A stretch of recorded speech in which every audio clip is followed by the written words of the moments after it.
为了帮助口译准确、完整传递翻译信息，请代表翻译时语速不要过快。Speakers are kindly reminded to deliver their statements at a reasonable pace. Paphos method doit présenter leur déclaration à un rythme raisonnable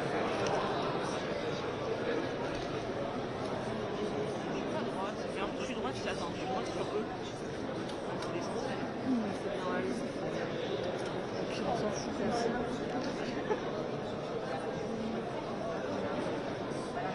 Je vois des sujets à la télé.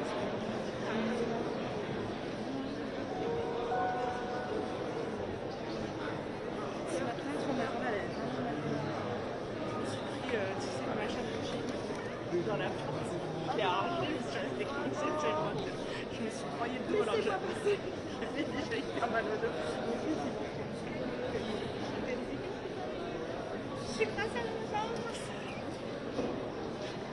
C'est déjà pas le nerf, alors. C'est un bon vendredi.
Au commissaire aux droits de l'homme, la première séance de la 37e session extraordinaire du Conseil des droits de l'homme est maintenant ouverte.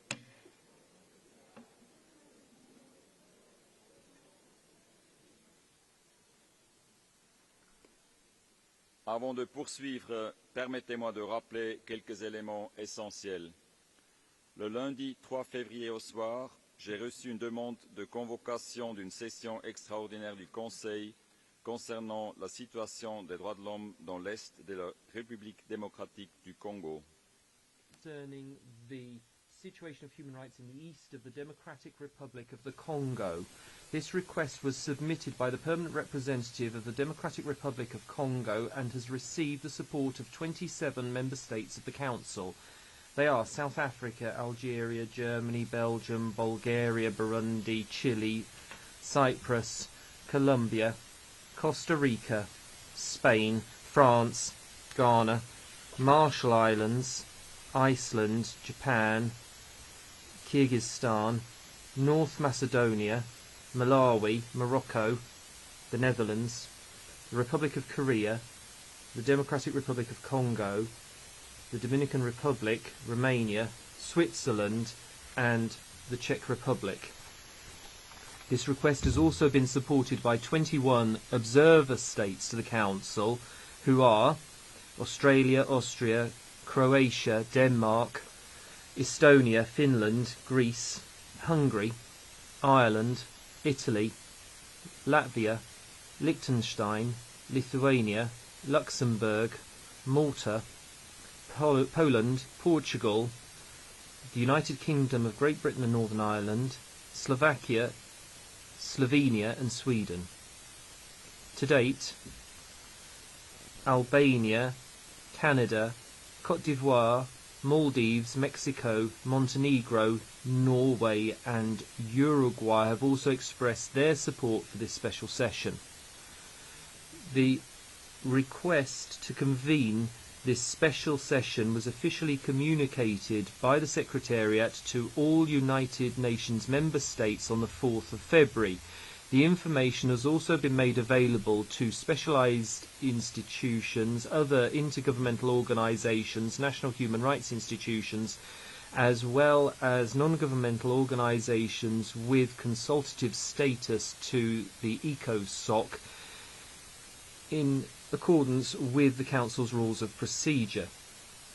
The online inscription system for speakers was opened on Wednesday the 5th of February at 2 p.m, remained open until 6 p.m. yesterday. Excellencies, I now give the floor to Mr. Volker Turk, High Commissioner for Human Rights, for his statement. High Commissioner, you have the floor. Thank you very much, President. Minister for Communication of the Democratic Republic of Congo, Excellencies,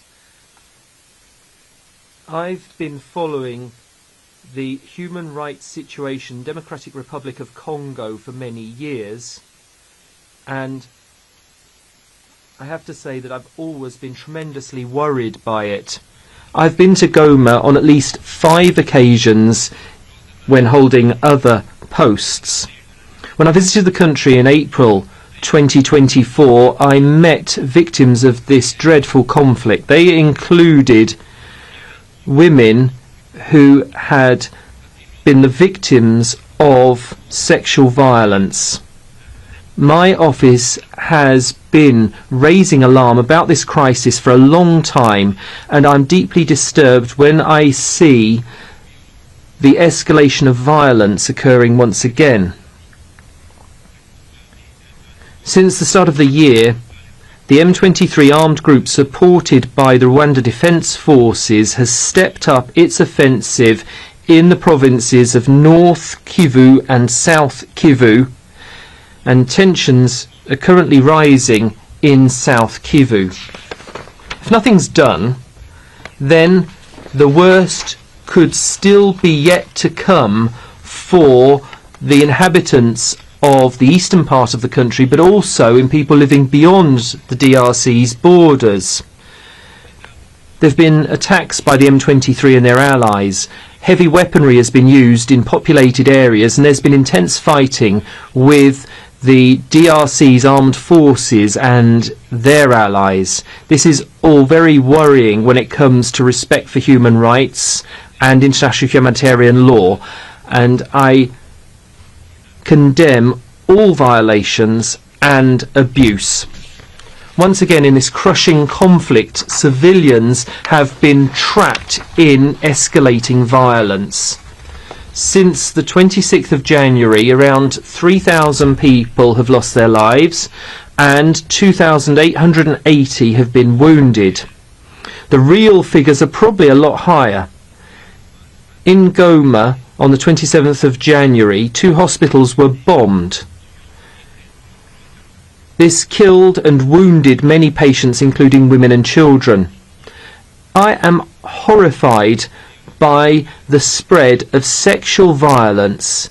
This is an appalling feature of this conflict and has been for a long time, and it could get worse in the current circumstances. According to the judicial authorities, when there was the mass prison break from Muzenza prison in Goma on the 27th January, at least 165 female prisoners were raped. Most of them were killed thereafter in a fire, the circumstances of which remain unclear. In addition, my team is currently checking multiple allegations of rape, gang rape and sexual slavery throughout the conflict zones. Hundreds of human rights defenders, journalists and civil society activists have reported to my office that they've been threatened or being searched for by the M23 and Rwandan forces. We have also been providing protection to endangered judicial authorities. I'm really worried and concerned about the proliferation of weapons and the high risk of forced conscription and recruitment of children. Credible reports indicate that M23 has bombed electricity transmission towers that enable water to be supplied to civilians. This fighting has exacerbated a terrible humanitarian crisis, which is the upshot of persistent human rights violations. Since the start of January, over 500,000 people have been displaced. This is in addition to the already displaced 6.4 million people. I am also disturbed at the allegations of forced returns of thousands of displaced people to their homes in North and South Kivu without any guarantee of their safety or access to basic services. This is therefore a return without dignity. Goma Airport, which is so important for humanitarian aid, was rendered inoperable by the M23 and Rwandan forces. Warehouses belonging to the MONUSCO mission and humanitarian organisations have been looted. Excellencies, the risk of violence escalating throughout the sub-region has never been higher.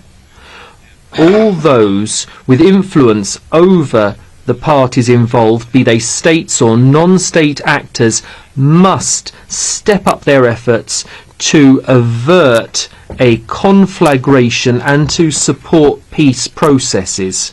It's also vital that we analyse the political economy of this conflict. I've always been struck by the fact that people in eastern DRC face terrible suffering, whilst many of the products that we consume or use, such as mobile phones, are produced using minerals from the east of the country. So we're all implicated.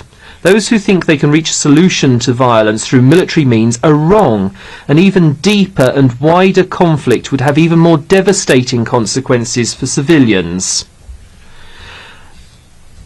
I call on all parties to lay down their weapons and to resume dialogue within the framework of the Luanda and Nairobi processes. I hope that today's meeting in Dar es Salaam will produce tangible results. We must ensure that the meaningful participation of women in these processes is guaranteed. In the meantime, all parties to conflict must respect international human rights law and international humanitarian law.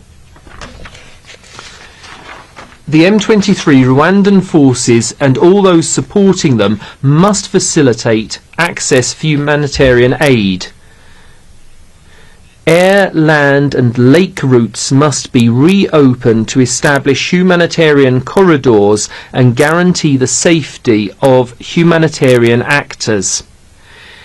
In these circumstances, it's crucial to establish the facts and bring perpetrators of offences to justice. We must therefore open up an independent, impartial investigation into human rights violations and abuses and violations of international humanitarian law committed by all parties. I offer my office's support in this regard. I also welcome this week's appeal by the International Criminal Court to all parties concerned to submit information on the situation in the DRC.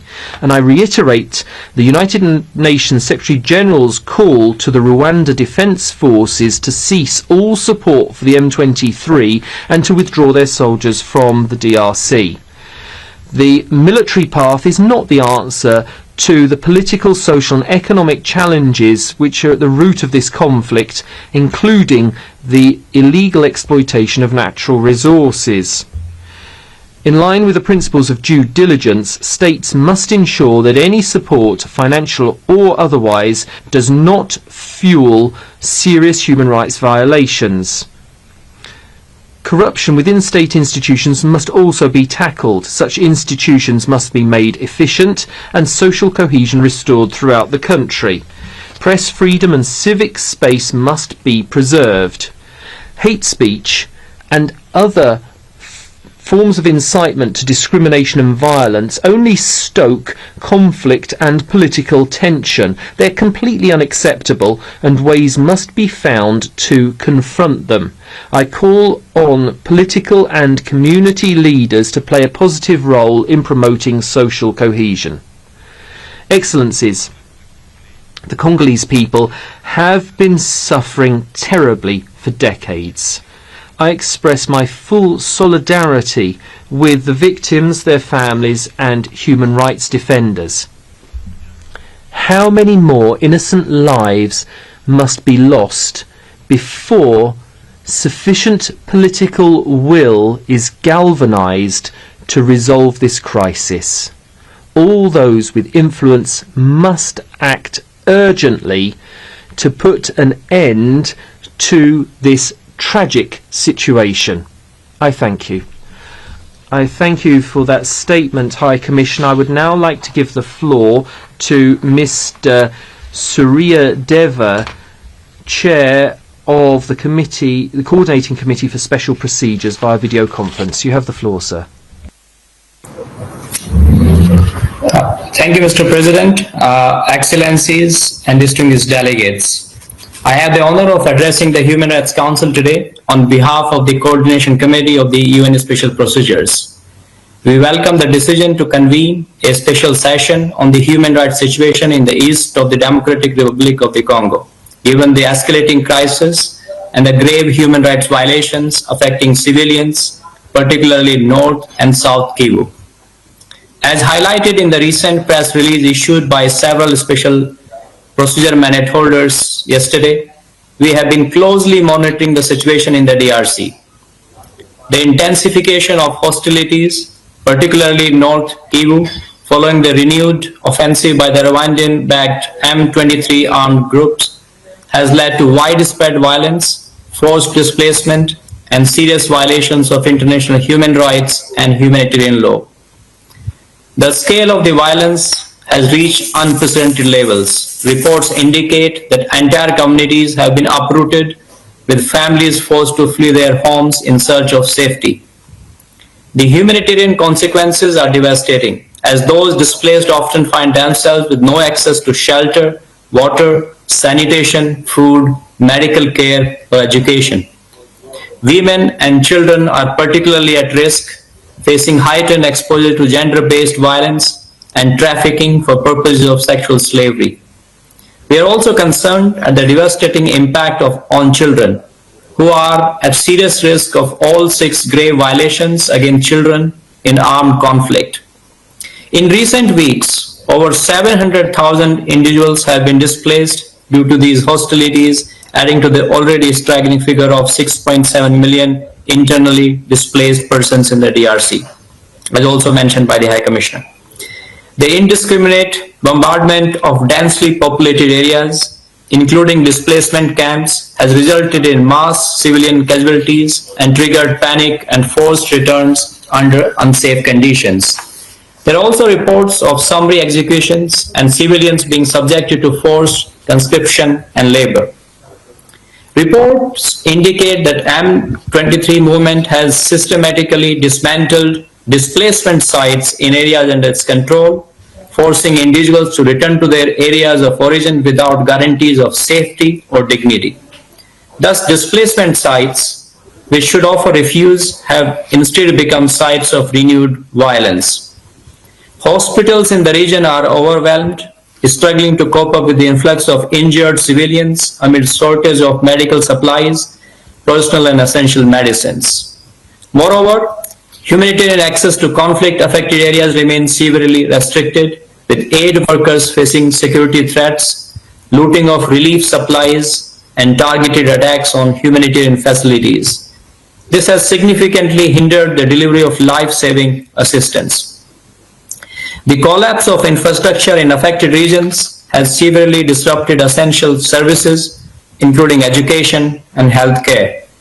The destruction of medical facilities has left countless individuals without access to urgent medical care. This is particularly concerning for vulnerable populations, including indigenous Pygmy peoples, persons with disabilities, older persons, and victims of conflict-related sexual violence who face significant barriers in accessing assistance. Mr. President, we reiterate our urgent call for all parties to the conflict to adhere to their obligations under international humanitarian and human rights law.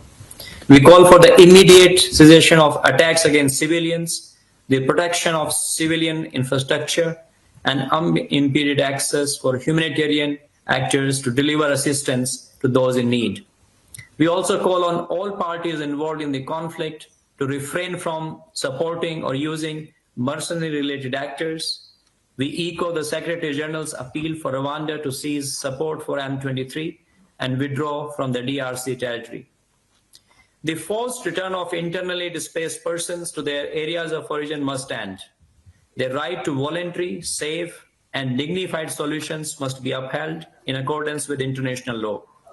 Equally, the targeting of human rights defenders, ethnic minorities, journalists, and humanitarian workers must stop.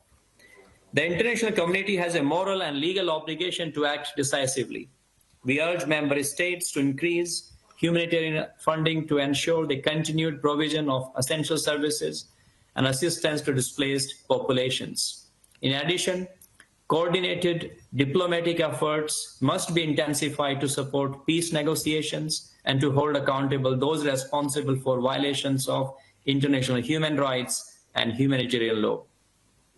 We also call upon regional actors, the international community, and businesses to intensify efforts to achieve a peaceful resolution to the crisis and prevent further deterioration of the situation. Finally, we stress the need for independent investigations into all reported human rights violations, including attacks on civilians, sexual and gender-based violence, and other abuses perpetuated during the conflict. Establishing robust accountability mechanisms is critical to preventing impunity and ensuring justice for victims. Mr. President, the special procedures remain committed to working with the Council, the High Commissioner, regional human rights bodies, and other relevant stakeholders to monitor, report on, and provide advice regarding measures to address the human rights situations in the DRC. We stand ready to employ all available tools, including conducting country visits and offering technical assistance. We urge the DRC to facilitate pending country visits by mandate holders, including the Special Rapporteur on the human rights of internally displaced persons and the Special Rapporteur on trafficking in persons. The gravity of the situation demands urgent and sustained international engagement. The people of the DRC cannot afford further inaction. They need immediate relief, protection, and a path towards sustainable peace, inclusive development, and justice. As reaffirmed by the Pact for the Future, sustainable development, peace and security, and human rights are interlinked and mutually reinforcing pillars of the United Nations. We cannot have one without the others. I thank you, Mr. President. Je vous remercie de votre déclaration. Yes, thank you for your statement, Your Excellency. We're waiting for Ms. Bintou Keita to arrive. She's the Special Representative of the Secretary General in the Democratic Republic of Congo and head of the United Nations Organization Stabilization Mission in the country. She's just arrived at Geneva Airport, and as soon as she gets here, I will give her the floor. In line with our habitual practice, I will give the floor now to the representatives of the concerned countries. So I will give the floor to His Excellency Mr. Patrick Muyaya Katembwe, Minister of Communication and Media of the Democratic Republic of Congo, for his statement on behalf of the Democratic Republic of Congo as a concerned country.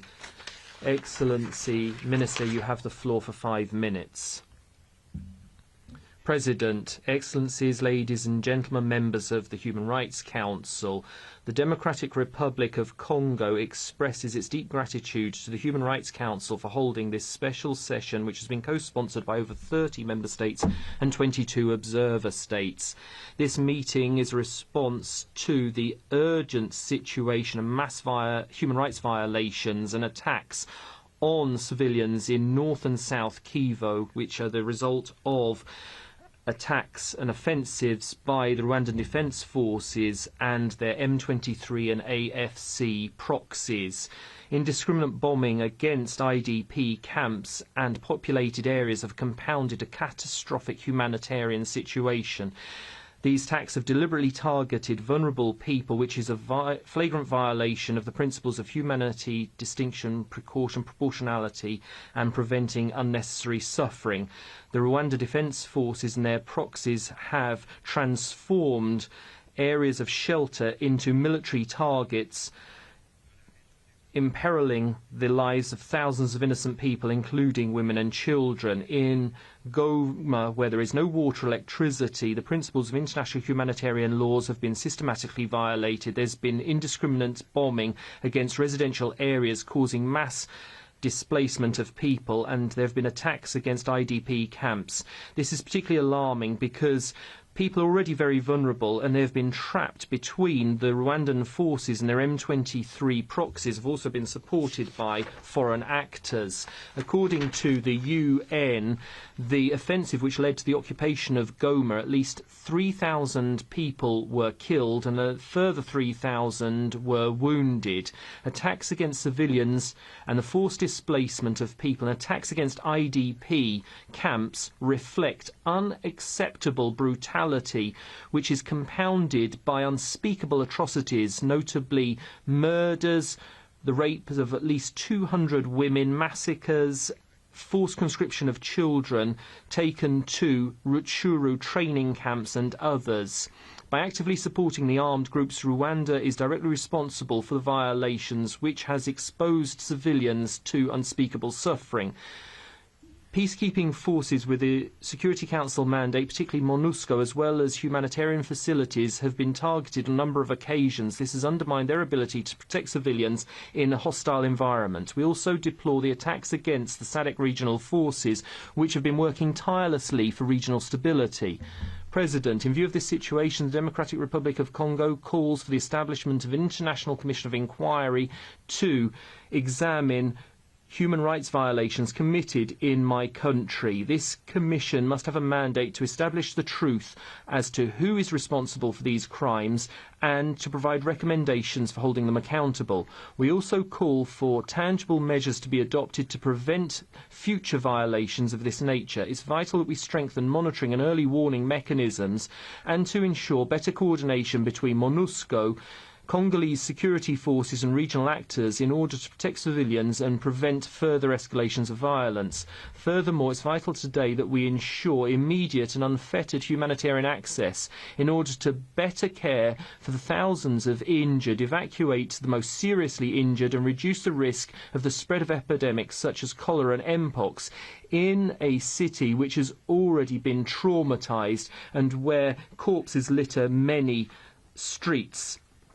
We firmly reject the involvement of certain states, particularly Rwanda. They've provided logistical, military and financial support to armed groups operating on our territory. Rwanda's support for M23, which has been documented on a number of occasions, including by the UN Security Council group of experts, has stoked violence in the east of our country for over 30 years, compounding the war for reasons linked to the exploitation of Congo's strategic mineral resources. We call upon the Council to hold Rwanda accountable for its war crimes and crimes against humanity, particularly the forced displacement of people and their replacement by others, as well as by appointing new administrative authorities with a view to permanently occupying these territories. It's vital that international pressure be applied to Rwanda so that it immediately puts a stop to its support for the armed groups and immediately withdraws from Congolese territory. President, the Democratic Republic of Congo remains steadfastly committed to searching for peace and stability.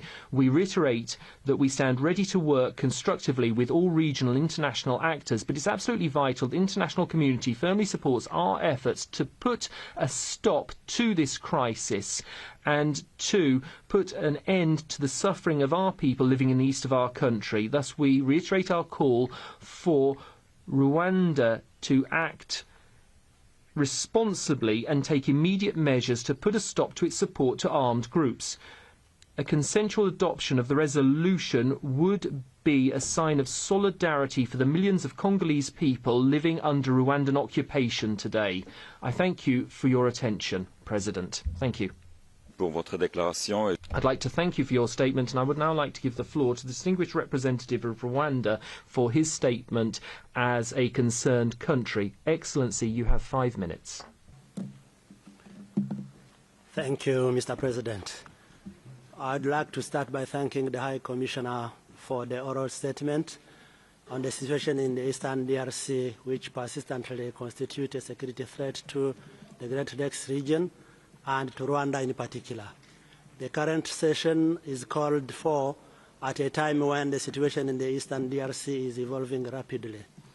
The Eastern African Community Summit of 29th January and the South African Development Summit of 31st January 25 have convened a summit to discuss today and tomorrow with a view to holding a frank discussion on this crisis and in the hope of finding a lasting solution to a crisis. Therefore, we should give a chance to this important regional initiative to bear fruits before preempting their outcome and attempting to feed the ongoing discussions in the relevant UN bodies. This reminds us of the fate of the EAC regional force that made stride in imposing ceasefire and accompanying the peace process from March to September 2023, during which the M23 relinquished 8% of the territory it was previously holding. But before this process could be completed, the DRC unilaterally decided to expel the force, replacing it with the SAMI DRC with an offensive mandate in the pursuit of a military solution. Rwanda raised concerns about the substitution of the EAC force, a true peacekeeping force, with the SAMI DRC, an offensive force. SAMI DRC is now part of the Kinshasa-led military coalition, which includes the UN-sanctioned genocidal militia, FDLR, Burundi forces, European mercenaries, Wazalendo with logistical and operational support by the UN. Those concerns are now proven right as we unfortunately witnessed the result of imposing a military solution to a political problem.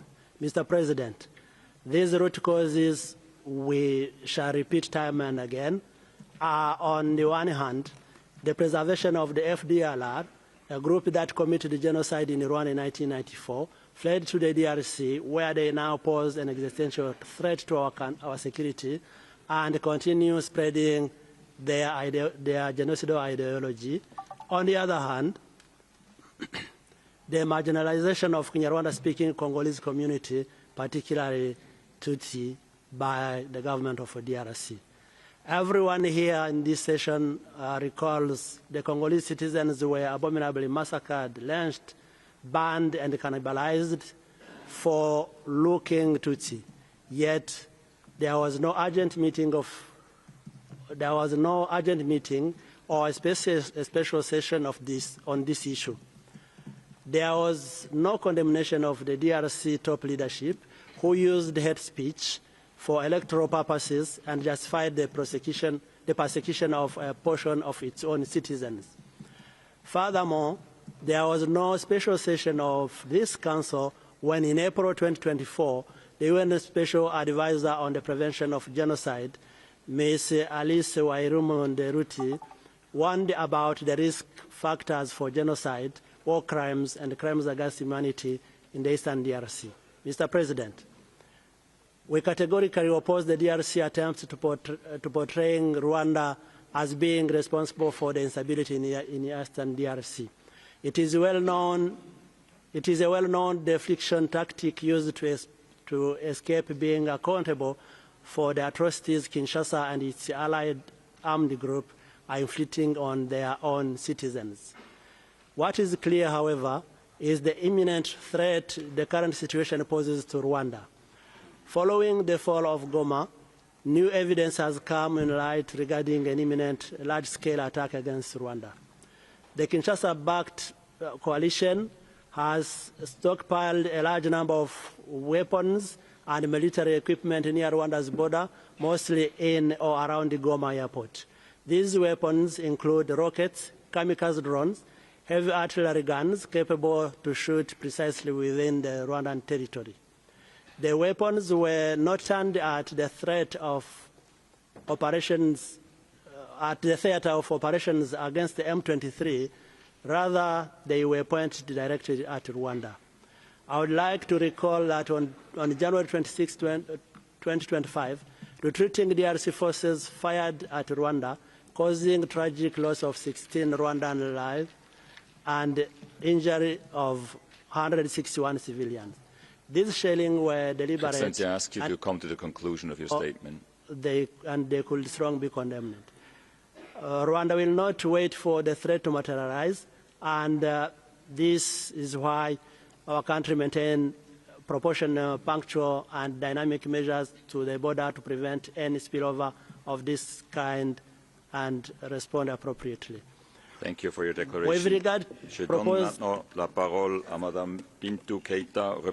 I now give the floor to Ms. Bintou Keita, Special Representative of the Secretary General for the Democratic Republic of the Congo, and the representative of MONUSCO. You have the floor. Merci, Monsieur le Président. Thank you, Mr. President of the Human Rights Council, Minister of Communication of the Democratic Republic of the Congo, Madam Minister for Human Rights, Madam Minister for Foreign Trade, Vice Minister for Foreign Affairs, Vice Minister of National Affairs, High Commissioner, distinguished members of the Human Rights Council. I thank you for this emergency session on this extremely troubling situation in the Democratic Republic of the Congo. I would first and foremost express my condolences to the government and the people of the Congolese people who have been victims of this conflict for 30 years and who continue to live in fear.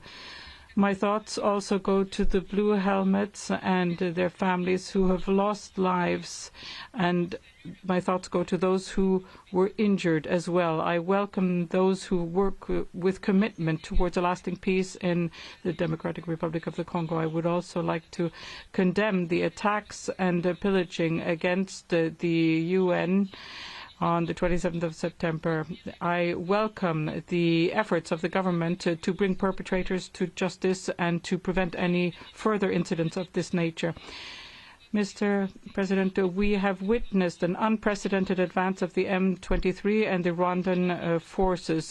The taking of the city of Goma on the 27th of January were preceded by violent clashes by the between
on behalf of the Nordic and Baltic countries. And let me start by thanking the High Commissioner and the Special Representative for their clear and compelling briefings.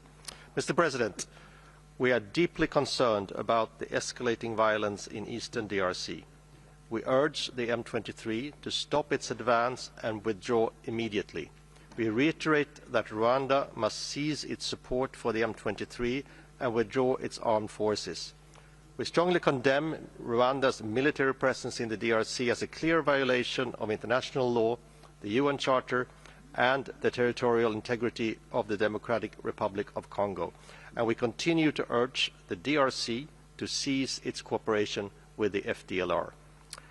We are alarmed by reports of widespread violations and abuses of human rights and international humanitarian law by multiple actors, including sexual and gender-based violence, the recruitment and use of child soldiers, and extrajudicial executions. The offensive has deepened the already disastrous humanitarian crisis in eastern DRC. The risk of large numbers of IDPs being caught between the conflicting parties is deeply worrying. All sides must prioritize protection of civilians, ensure safe and unhindered humanitarian access, and fully respect their obligations under international law, including human rights law and international humanitarian law. Mr. President, we call for all perpetrators of atrocity crimes to be held accountable. Impunity must not be allowed. We commend the Office of the Prosecutor of the ICC's renewed investigative efforts in the DRC, with a priority focus given to any alleged Rome Statute crimes occurring in eastern DRC since January 2022. We fully support the work of the High Commissioner, as well as the team of international experts on the DRC, whose mandate was renewed at the 57th regular session of the Human Rights Council. In conclusion, Mr. President, we call for a quick resumption of political dialogue and negotiations in the Luanda process, and also reiterate our support to the Nairobi process. We support the need to investigate and document all human rights abuses and violations in eastern Congo and identify those responsible. I thank you. Thank you. I give the floor to the distinguished representative of the European Union. Mr. President, High Commissioner, Albania, North Macedonia, Montenegro, Moldova, and Ukraine align themselves with this statement. For decades, the east of the Democratic Republic of Congo has witnessed instability, as well as human rights violations and abuses. The root causes and drivers are complex, multi-layered, and interlinked. Over the past few weeks, the situation has escalated and led to thousands of deaths and wounded and forced displacement of hundreds of thousands of Congolese civilians. Reports of grave violations and abuses of human rights, including summary executions, demand our immediate attention. In particular, the European Union is abhorred by reports of a dramatic increase in cases of conflict-related sexual and gender-based violence. Furthermore, the recently deadly attacks on peacekeepers whose aim is to protect the civilian population are utterly intolerable and may constitute grave violations of international law. The European Union condemns in the strongest terms the offensive of the M23 supported by the Rwandan armed forces in eastern DRC that led to the occupations of large parts of Congolese territory in North and South Kivu, including the city of Goma. The EU urges the M23 to stop its advance and withdraw immediately. The EU also strongly condemns Rwanda's military presence in the DRC as a clear violation of international law, the UN Charter, and the territorial integrity of the DRC. We call on the Rwandan government to respect the territorial integrity of the DRC by immediately withdrawing all troops from the territory of the DRC and end all forms of support for M23 and other non-state armed groups. The EU also continues to urge the DRC to cease cooperation with the FDLR and other armed groups and take a decisive stance against hate speech. We call upon all parties to re-engage in negotiations and be open for inclusive talks with all. We also call upon all parties to respect international law and to honor their commitments made under the Luanda and Nairobi process. Mr. President, this Council cannot stand idle when international human rights law is being disregarded once again in eastern DRC.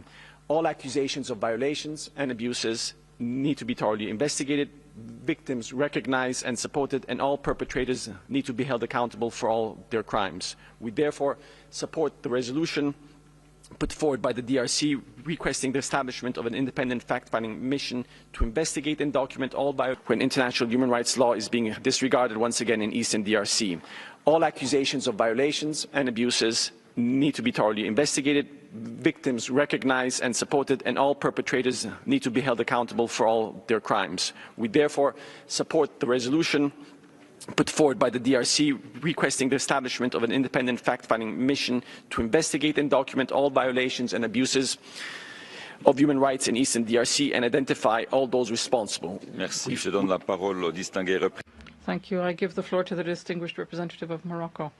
Thank you, President High Commissioner. My delegation would like to extend a warm welcome to the delegation of the friendly and brotherly country of the Democratic Republic of the Congo, and we share with that country the feeling of solidarity, compassion and support given the alarming humanitarian situation in the country. Given the humanitarian crisis and the risk for the territorial integrity, it is essential to address these issues, and this means that through this session we are holding today, we need to address the underlying issues. So we welcome the resolution of the Security Council on the DRC, as well as the praiseworthy role of the Blue Helmets in this country, of which the Moroccan contingent is a key component, working towards ensuring the stability of this brotherly people. The role of the Blue Helmets remains essential, despite the crisis situation which is developing, as we can see today.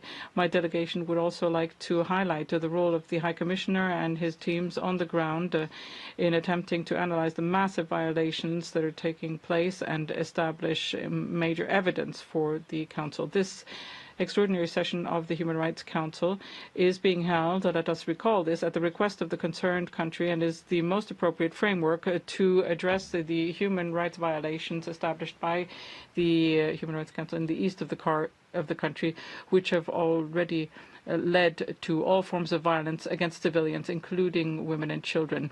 Given the crisis situation regarding human rights in the Democratic Republic of the Congo, as well as the consequence of the conflict taking place, the effectiveness of any action of the Council will be crucial to move forward and face this crisis and allow for all those involved to take action. My government has been firm in this position. As to the destabilizing role of the armed groups, which must be condemned in the strongest terms, we express our will to achieve a lasting peace in the DRC. We hope that this extraordinary session can help us in that, with the diplomatic efforts underway, which were referred to this morning as well. We hope that we will be able to achieve this aim following a 30-year crisis which is plaguing the international community and which makes it imperative for it to act, as well as this Council. Thank you. To the distinguished representative of Kenya.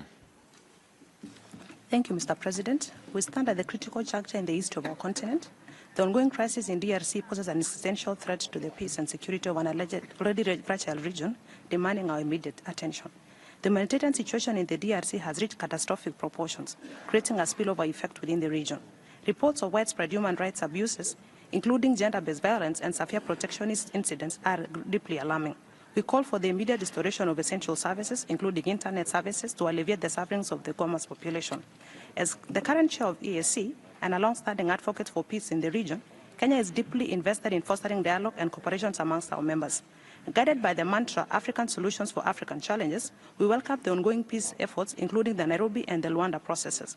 The upcoming joint EAC and SADC summit presents a critical opportunity for dialogue, and we believe any action taken by this Council should complement these efforts.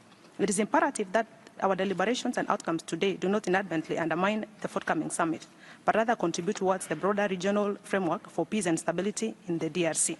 To this end, we urge all stakeholders to reject divisive rhetorics and join call for immediate cessation of hostilities and return to a negotiating table. We remain committed to working with all parties to achieve a lasting, peaceful resolution that respects sovereignty and territorial integrity of DRC, while addressing the legitimate security concern of all states in the region. The situation in Eastern DRC is not merely a localized conflict, but a manifestation of historic challenges intertwined with the legacy of colonialism, wanton and illicit resource extraction, political fragmentation, and intercommunal divisions, which must be addressed. These deep-rooted injustices have undermined governance, fueled conflicts, and human suffering. We urge this Council to take concrete steps in addressing human rights situations in DRC as a testament of our collective resolve as a national community to shape a just and peaceful world. I thank you. Thank you. Je donne la parole au distingué. I give the floor to the distinguished representative of France. President, the deterioration of the situation has made this special session of the Council essential, where the heads of state are meeting. This Council must address the challenges that is covered by its mandate. The situation in North Kivu is alarming. For many years, France has been mobilized and has called for the mobilization of the international community to face this. The offensive launched by the M23 with the support of Rwanda has had devastating effects for a vulnerable situation, and the reminder of the High Commissioner and the Secretary General and their reports have shed clear light on the cruel situation. The M23 must immediately withdraw from the territories of which it has taken control. We call for dialogue and support the Luanda and Nairobi processes. We call on commitments to be upheld, withdrawal from the Congolese territory, and addressing of the violation of human rights and international humanity by the FDLR and other armed forces. We must return to the negotiating table, ensure the protection of civilians, and uphold human rights. All efforts must be taken to put an end to the humanitarian disaster. We express our support to the United Nations and the international community as a whole in the Democratic Republic of the Congo. Safe conditions must be provided for humanitarian actors to provide assistance in safety to civilians. Violence against civilians must stop. Collective rapes of women in Goma at the prison on the 27th of January, if confirmed, may constitute a war crime, just as the MONUSCO must ensure the protection of the civilians.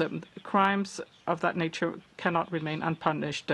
France thanks the team of experts for its work, and we call for an adoption by consensus of a resolution to strengthen its mandate and the urgent establishment of a fact-finding mission on the serious violations against human rights and international humanitarian law in North Kivu and the remainder of the Democratic Republic of the Congo. We thank the Minister of Communication of the DRC, and we reiterate our call for solidarity with the Congolese people and the upholding of the sovereignty and the territorial integrity of her country. Thank you.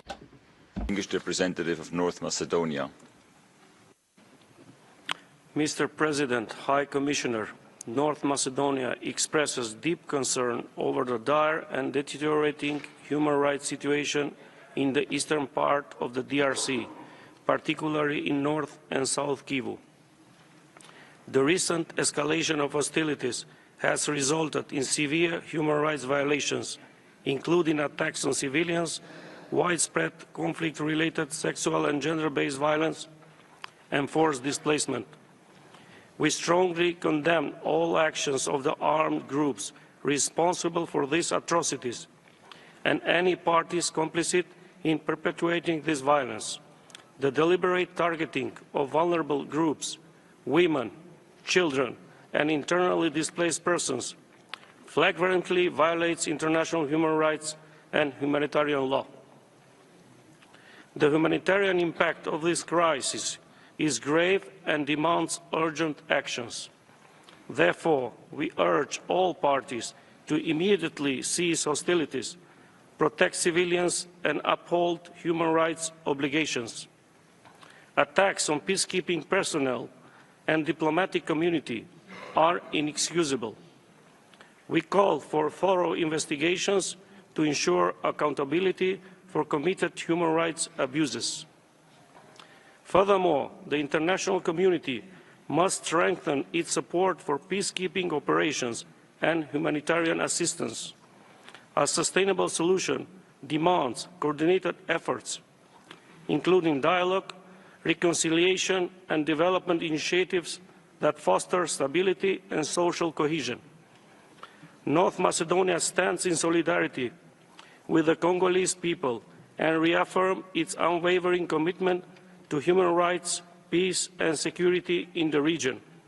We fully support the urgent establishment of an independent fact-finding mission to investigate serious human rights violations and breaches of international humanitarian law committed in North and South Kivu in the eastern part of the DRC.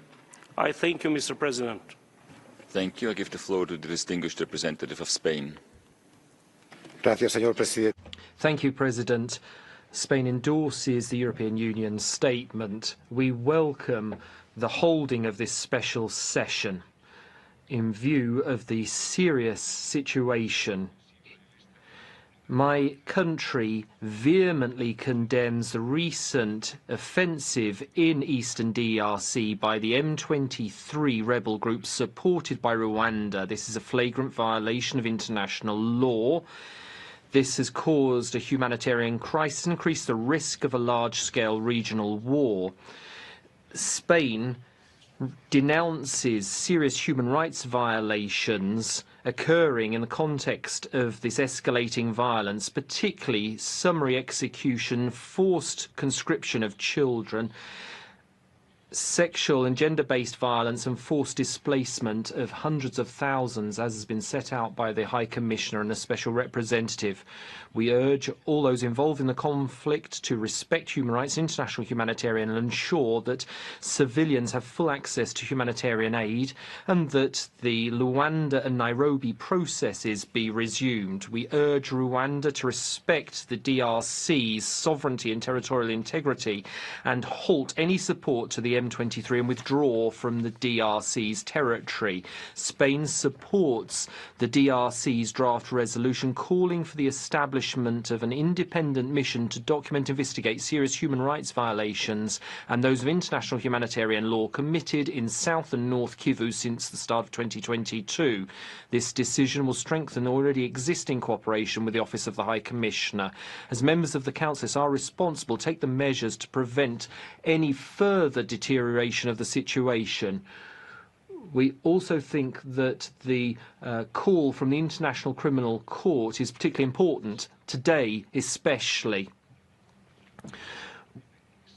Accountability is a key to ensuring justice and reparation for the population, which is just exhausted after decades of suffering. The Council is sending a clear message today of its belief in a rules-based international order grounded in respect for human rights. I thank you. Thank you. Excellencies, colleagues, the list of speakers is now closed, and I give the floor to the distinguished representative of Ghana. Mr. President, Ghana conveys its appreciation to the Presidency for swiftly convening the special session of the Council. We also thank the High Commissioner and other briefers for the informative briefing on the prevailing human rights, security, and humanitarian situation in Eastern DRC. My delegation is gravely concerned about the unfolding crisis and the widespread violence, mostly affecting civilians in the region of North and South Kivu. We regret very much the indiscriminate military attacks and the ongoing violation of the international humanitarian law and human rights law. We are further saddened by the loss of lives of UN peacekeepers who have had to pay the ultimate sacrifice and express our condolences to their families and governments.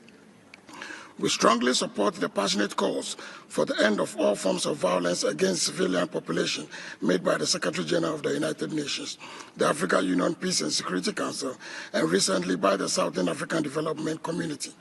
We further underline the need for accountability for all atrocities committed against civilians. Mr. President, the recurring instability in Goma is likely to plunge the DRC and the entire region into dire political, economic, social, and human rights and humanitarian crisis. The sheer number of internally displaced persons will not only pose significant security and humanitarian risk, but would draw the region back on the socio-economic gains made over the years. Ghana appeals to the humanitarian community to rally immediate support for the protection of the population, particularly the vulnerable section of the population, notably women and children. Ghana further calls for the immediate halt to the military hostilities and de-escalation of the mounting tensions. We address our call to all armed groups to lay down their weapons and withdraw from the sovereign territory of DRC. All actors, both state and non-state, have a duty to respect the Charter of the United Nations and its principles, which serves as a bedrock of the international system, including the obligation to settle disputes through peaceful means. In this context, we urge all the armed actors participating in the ongoing conflict to submit to dialogue, which remain crucial to restoring peace, stability to Eastern DRC. In conclusion, I wish to reiterate Ghana's respect for the sovereignty and territorial integrity of the DRC. Thank you. And to contribute meaningfully to the ongoing... Thank you. I give the floor to the distinguished representative of Germany. Mr. President, Mr. High Commissioner, Germany aligns itself with the statement delivered by the European Union. Germany firmly condemns the Rwanda-backed M23 offensive. The actions by the M23 and the Rwandan Defense Forces constitute a blatant violation of the sovereignty and territorial integrity of the Democratic Republic of Congo, and they have grave humanitarian consequences. The people of Eastern DRC, a region already facing severe poverty and instability and marked by decades of conflict, now face a spiraling humanitarian and human rights crisis. There have been appalling reports of severe sexual and gender-based violence by both sides, including mass rapes, the use of child soldiers and summary killings. Information received from Goma's hospitals paint a horrific picture of utter disregard of human rights, humanitarian law and, indeed, humanity. We therefore thank the High Commissioner for his timely briefing today.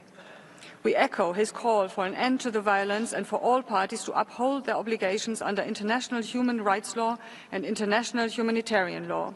This conflict and the severe sufferings of civilians have lasted far too long. They must end, not spread further.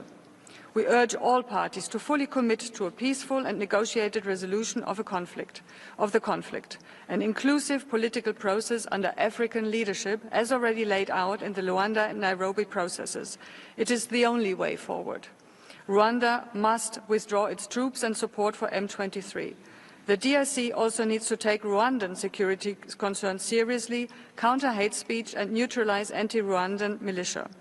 The affected civilians, women and children in particular, rely on the vital support of peacekeepers and humanitarian assistance. Humanitarian organizations need full, safe and unhindered humanitarian access to all people in need, so that they can continue their life-saving efforts. We therefore call upon all actors to grant this access immediately.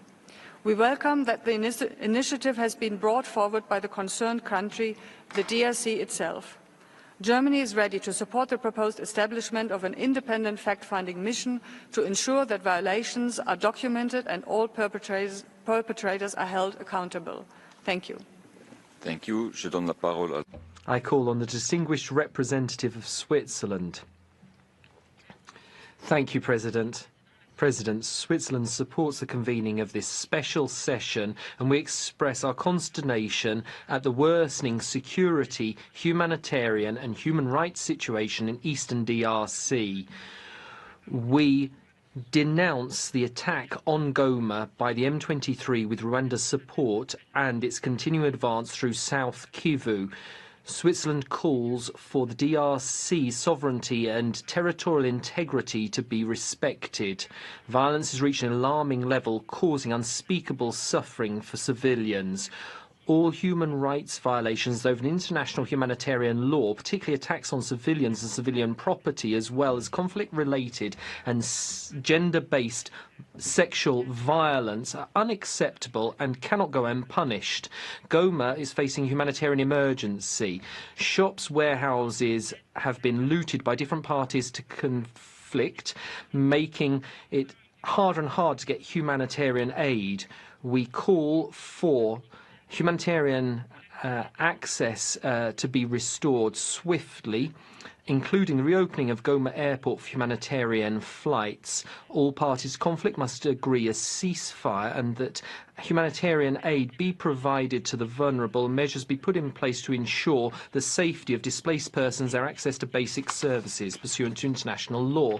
Switzerland calls on all parties to strictly respect international humanitarian law, protect civilians in particular, and immediately de-escalate. We call call on Rwanda to stop its support for M23 and withdraw its troops from Congolese territory.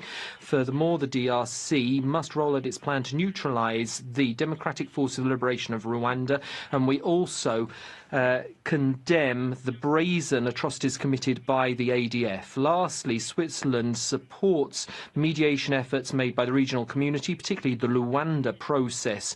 We urge the DRC and Rwanda to resume negotiations and encourage initiatives to combat impunity. Justice and accountability for international humanitarian law violations, those of human rights, must be made a priority. I thank you. Thank you, and I'll call on the distinguished representative of Albania. Thank you, President. Albania aligns itself with the EU statement. The situation in the Democratic Republic of Congo is of serious concern. We are particularly alarmed by the recent surge in violence in the eastern region of the country, where clashes between government forces and M23 armed group has resulted in significant loss of lives, displacements of civilians, and widespread suffering.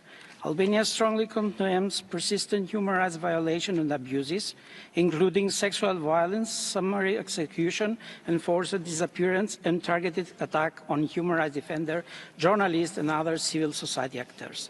We express our profound alarm about the increasing danger to women and girls for violence, including rape, and the recruitment of children by armed groups.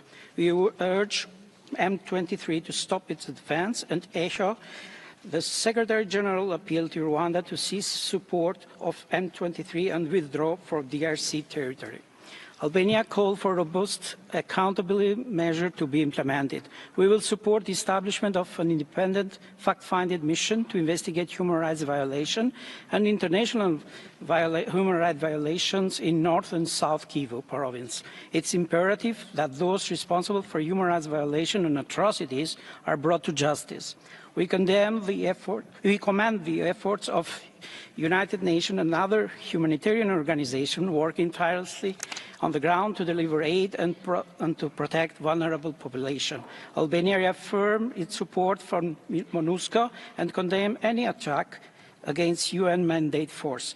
We believe that there is no military solution to the crisis and emphasize the need for an inclusive political dialogue between DRC, Rwanda, and other regional and international actors to address the root causes of the conflict. I thank you. Thank you. I give the floor to the distinguished representative of Cyprus. Mr. President, High Commissioner, Cyprus aligns itself with the statement of the EU. We add our voice to express our deep concern about the continued and intensifying escalation of the crisis in eastern DRC. We condemn the reported widespread violations of human rights, including summary executions, sexual and gender-based violence, the recruitment of child soldiers, but also the increasing number of internally displaced persons. At the same time, we're extremely worried by the interruption in humanitarian assistance, as well as shortages of food, water and medical supplies, all of which have had a negative impact on civilians. All sides have an obligation to prioritize the protection of civilians and their safe and unhindered access to humanitarian aid. The ongoing instability risks unleashing the possibility of greater regional war, evoking the catastrophic conflicts of the 1990s. Moreover, it undermines African-led efforts to reach a peaceful resolution to the conflict. The continued advances of the M23, backed by Rwanda, constitutes a violation of the agreed ceasefire and a violation of international law. We reaffirm our commitment to the sovereignty, independence and territorial integrity of the DRC and all states in the region. We express our unwavering support for MONUSCO and condemn attacks against UN-mandated forces. We support the resumption of negotiations within the Luanda process and urge all sides to reach a sustainable, peaceful and political solution to the crisis. I thank you. Thank you. Je donne la parole à la... I call on the distinguished representative of Belgium.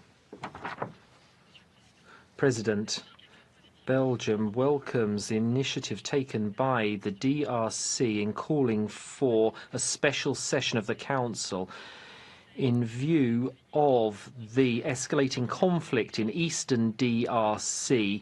This Council cannot remain silent because its role is to prevent and independently report on human rights violations. This is particularly the case when it's the concerned country of the violations, which calls for the sanction. Belgium supports thus the Congolese authorities' request for an independent fact-finding mission on incidents that have occurred since January 2022 in the east of the country. Full light must immediately be shed on these violations and their perpetrators held accountable. On a number of occasions, Belgium has raised its concern and denounced the number of human rights violations in DRC, particularly those against women and children. Once more, my country is alarmed by reports of massacres, conflict-related sexual violence, summary executions, attacks on civilian infrastructure, and a disastrous humanitarian situation in which the number of displaced people and redisplaced people has increased enormously.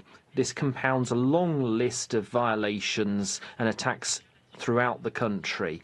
Belgium calls on all parties to conflict to immediately halt the violations of international humanitarian law and human rights, and to commit once again to peace negotiations. We condemn the M23 offensive supported by Rwanda, and we call upon the Rwandan government to withdraw all its troops from the DRC and to halt any form of support to the M23. In addition to establishing the independent fact-finding mission, Belgium underscores the importance of ensuring that this mission be properly funded and staffed immediately. We also call upon the Council's international team of experts to cooperate fully with the Commission of Inquiry. I round off by recalling the importance of fighting impunity, both for victims and the stability of the country and the Great Lakes region. We call upon all parties to make a constructive and serious commitment to these efforts. I thank you. I now call upon the distinguished representative of Costa Rica. Thank you very much, President. Costa Rica thanks the Democratic Republic of the Congo because, against a backdrop of attacks on multilateralism and the human rights situation, this country, which is mired in a terrible situation in its own territory, is encouraging us to use the mechanisms that the international community has created to act effectively, as the Council has done in the past. The east of the DRC is going through an incredibly serious humanitarian and human rights crisis, which is driven by the violence of the M23 rebels and its conflict with government forces and other armed parties. This situation has led to mass displacement, killings, sexual and gender-based violence on a systematic level, and destruction of basic infrastructure, including hospitals and houses. Recent reports confirm atrocities such as 163 women being burned alive in Goma and deliberate attacks against women, human rights defenders and maternity hospitals. This is unprecedented and unacceptable. This conflict is grounded in complex geopolitics with a view to controlling the vast mineral resources in the region. For decades, we've been raising alarm about the environment, water and natural resources being the cause of many modern conflicts. That's why it's vital to work towards the respect, promotion and protection of the human right to a free, healthy and sustainable environment, as well as ensuring that we have a sustainable environment so that we can promote economic, social and cultural rights, because they're the tools for building peaceful societies. President Costa Rica calls for a halt to all hostilities and that all parties to conflict respect human rights, international humanitarian law. It's vital that victims are supported and have access to humanitarian aid, and that perpetrators of war crimes and human rights violations be held accountable.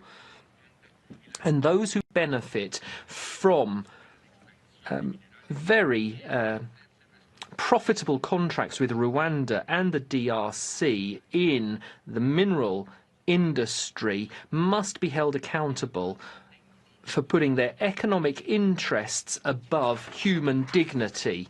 We cannot allow this to... The speaker is interrupted. I call on the distinguished representative of Burundi.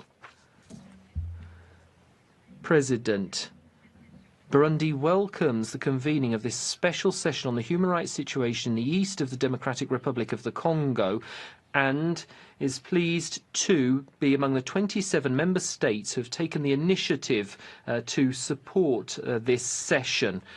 In fact, Goma is the scene of unprecedented humanitarian disaster.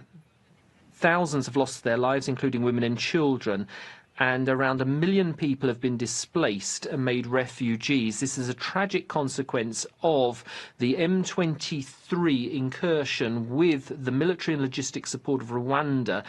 This violates the basic principles of international relations established in the UN Charter. We'd like to take this opportunity to reiterate the Burundian government's solidarity with the Congolese people and express our condolences to bereaved families. We'd also like to pay tribute to UN peacekeepers who've made the ultimate sacrifice for the purposes of peace. So our compassion is extended to the delegations of Uruguay, Malawi and South Africa. For over 30 years, the Democratic Republic of Congo has been suffering, and we cannot turn a blind eye to this. This is because there are dark foreign interests which underlie the geopolitical situation and the looting and illicit exploitation of natural resources. For over 10 years, Burundi has been calling on the Council to pay attention to the situation of Rwanda supporting armed terrorist groups which are on the rampage killing civilians. We have seen this quite clearly. There's the risk of this igniting the Great Lakes region. Time has come to establish the facts, to hold those responsible for those actions and adopt a strong resolution which denounces a serious and persistent human rights violation in North and South Kivu, and which calls on the Rwandan forces and M23 to withdraw from occupied areas. Territorial integrity and sovereignty of the DRC must be restored and respected. Burundi firmly believes in the peaceful coexistence between nations, and we would underscore the efforts made by the African Union as well as other regional mechanisms and sub-regional mechanisms in the Luanda and Nairobi processes. I thank you. I call on the distinguished representative of Japan.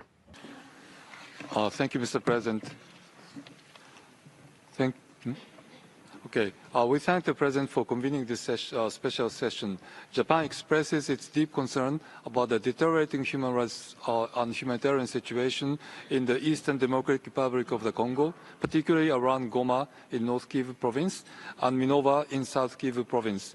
A recent offensive in the region has resulted in the displacement of hundreds of thousands of people and numerous casualties among the civilian population, and has severely affected vulnerable people, including women and children.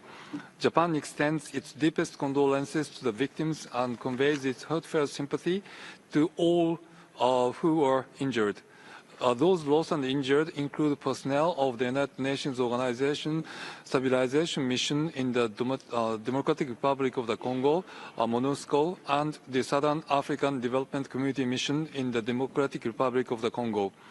Japan renews its call on M23 to immediately cease its attacks and withdraw.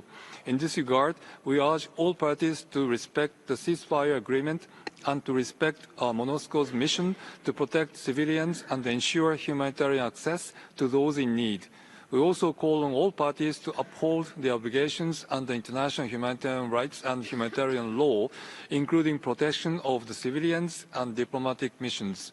Japan believes that the diplomatic and political solution by the DRC, Rwanda and other countries in the region, as well as the securing of the sovereignty and territorial integrity of the DRC based on respect for the rule of law and humanitarian dignity, are important in order to achieve sustainable peace in the eastern DRC.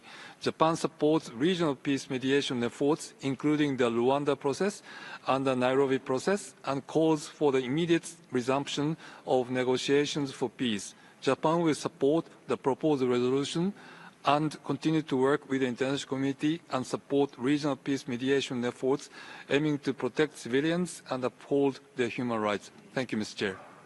Thank you. I give the floor to the distinguished representative of Brazil. Thank you, Mr. President. Brazil is following with great concern the deterioration of human rights and humanitarian situation in the east of the Democratic Republic of Congo. We call on all parties to recommit to the ceasefire agreement and to engage in ongoing mediation efforts, as well as to respect international human rights and humanitarian law. Moreover, Brazil urges all actors to allow unimpeded humanitarian aid to the population affected. Brazil emphasizes that the protection of civilians is a fundamental obligation under international law. We are particularly concerned about acts of violence targeting civilians and civilian infrastructure, including reports of sexual and gender-based violence. Threats against human rights defenders, journalists, and civil society organizations must also be condemned, along with the use of hate speech. We reiterate that all parties to the conflict are obliged to ensure the safety and the protection of UN personnel and facilities. Brazil supports the role of MONUSCO and DRC to regional stability and peace. Brazil also supports the work of the HRC's team of international experts to improve the human rights situation in the whole Congo and as an important means to bring peace and security to the region. Thank you. Thank you. I give the floor to the distinguished representative of the Republic of Korea. Thank you, Mr. President. The Republic of Korea is gravely concerned about the rapidly deteriorating situation in the Eastern Democratic Republic of the Congo. Innocent civilians, including women and children, are enduring extreme suffering due to widespread violence, displacement, and deprivation of essential services such as food, water, and healthcare. We condemn persistent violations of international human rights and international humanitarian laws, including sexual and gender-based violence, summary executions, and forced recruitment of child soldiers. Reports of explosive weapons used in populated areas and attacks on internally displaced person sites are particularly alarming.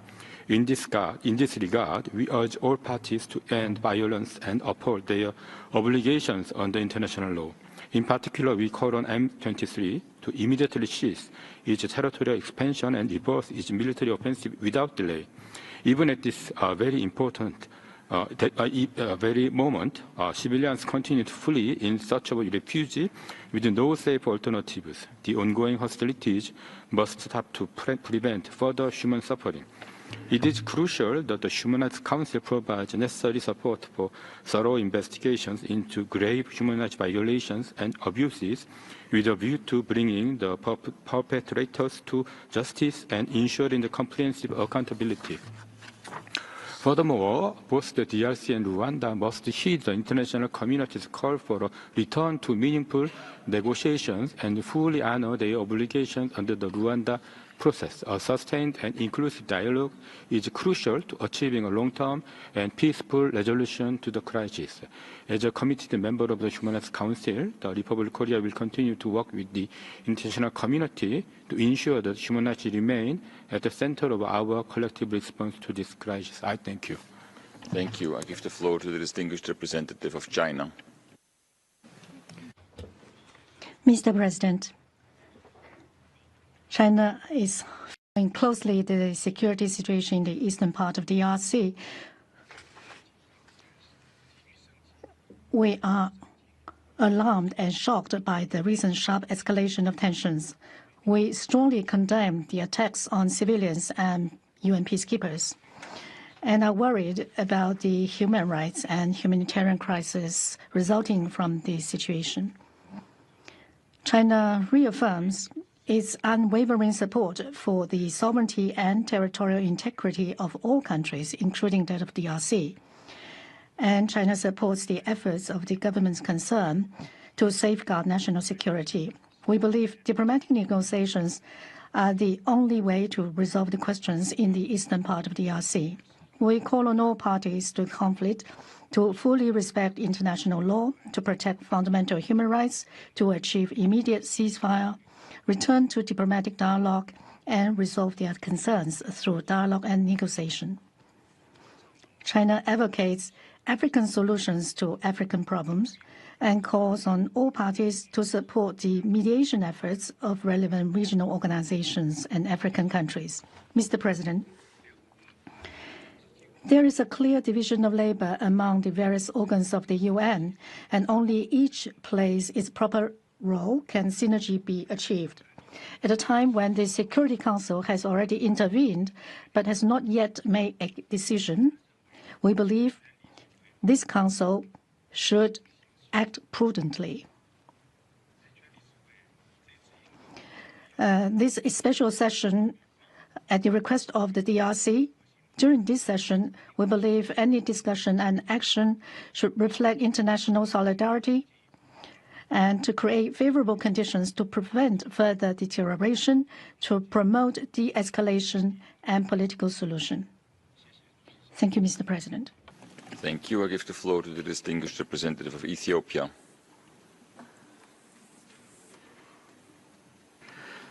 Thank you, Mr. President.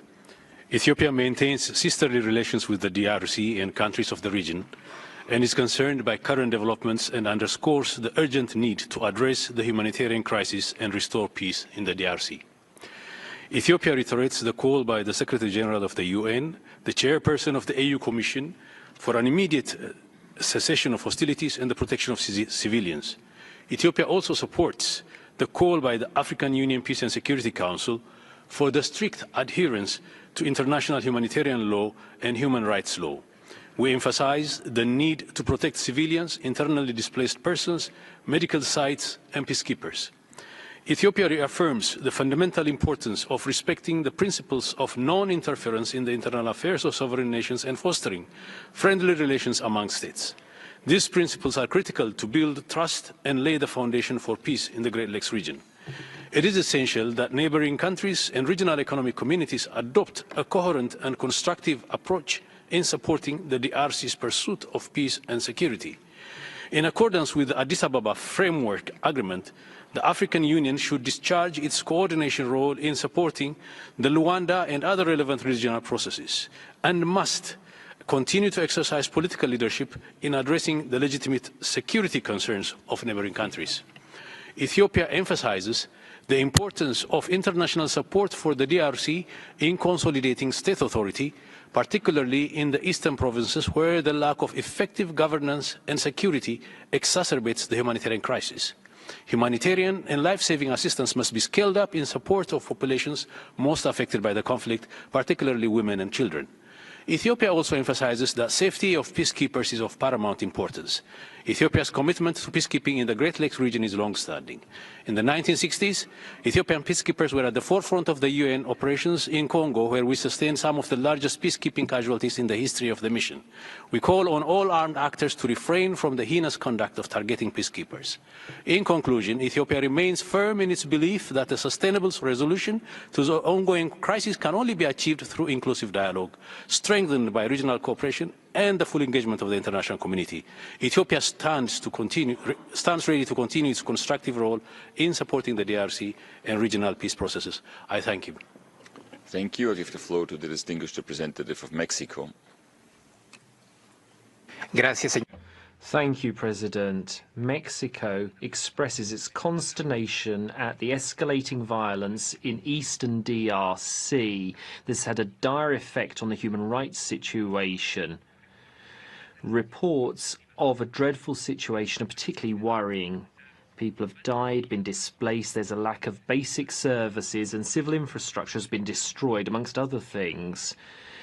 We particularly deplore the reported conflict-related sexual violence, which disproportionately affects women and children. We stand in solidarity with the victims and survivors of acts of violence.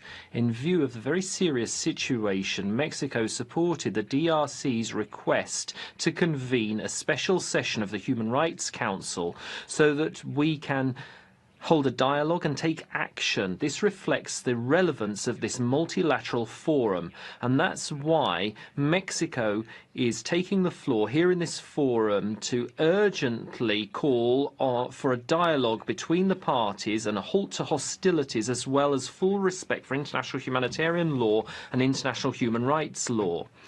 We also make an appeal for the Rwanda and Nairobi processes to be resumed, and we reiterate our firm support for MONUSCO. President, Mexico also supports the High Commissioner for Human Rights calls for the human rights crisis in the Eastern DRC to be addressed. And that's why we welcome the fact that it was the DRC itself, as the concerned country, that requested this special session and has submitted a draft resolution to establish an independent fact-finding mission which must investigate alleged human rights abuses and violations, and those of international humanitarian law, committed by all parties to conflict.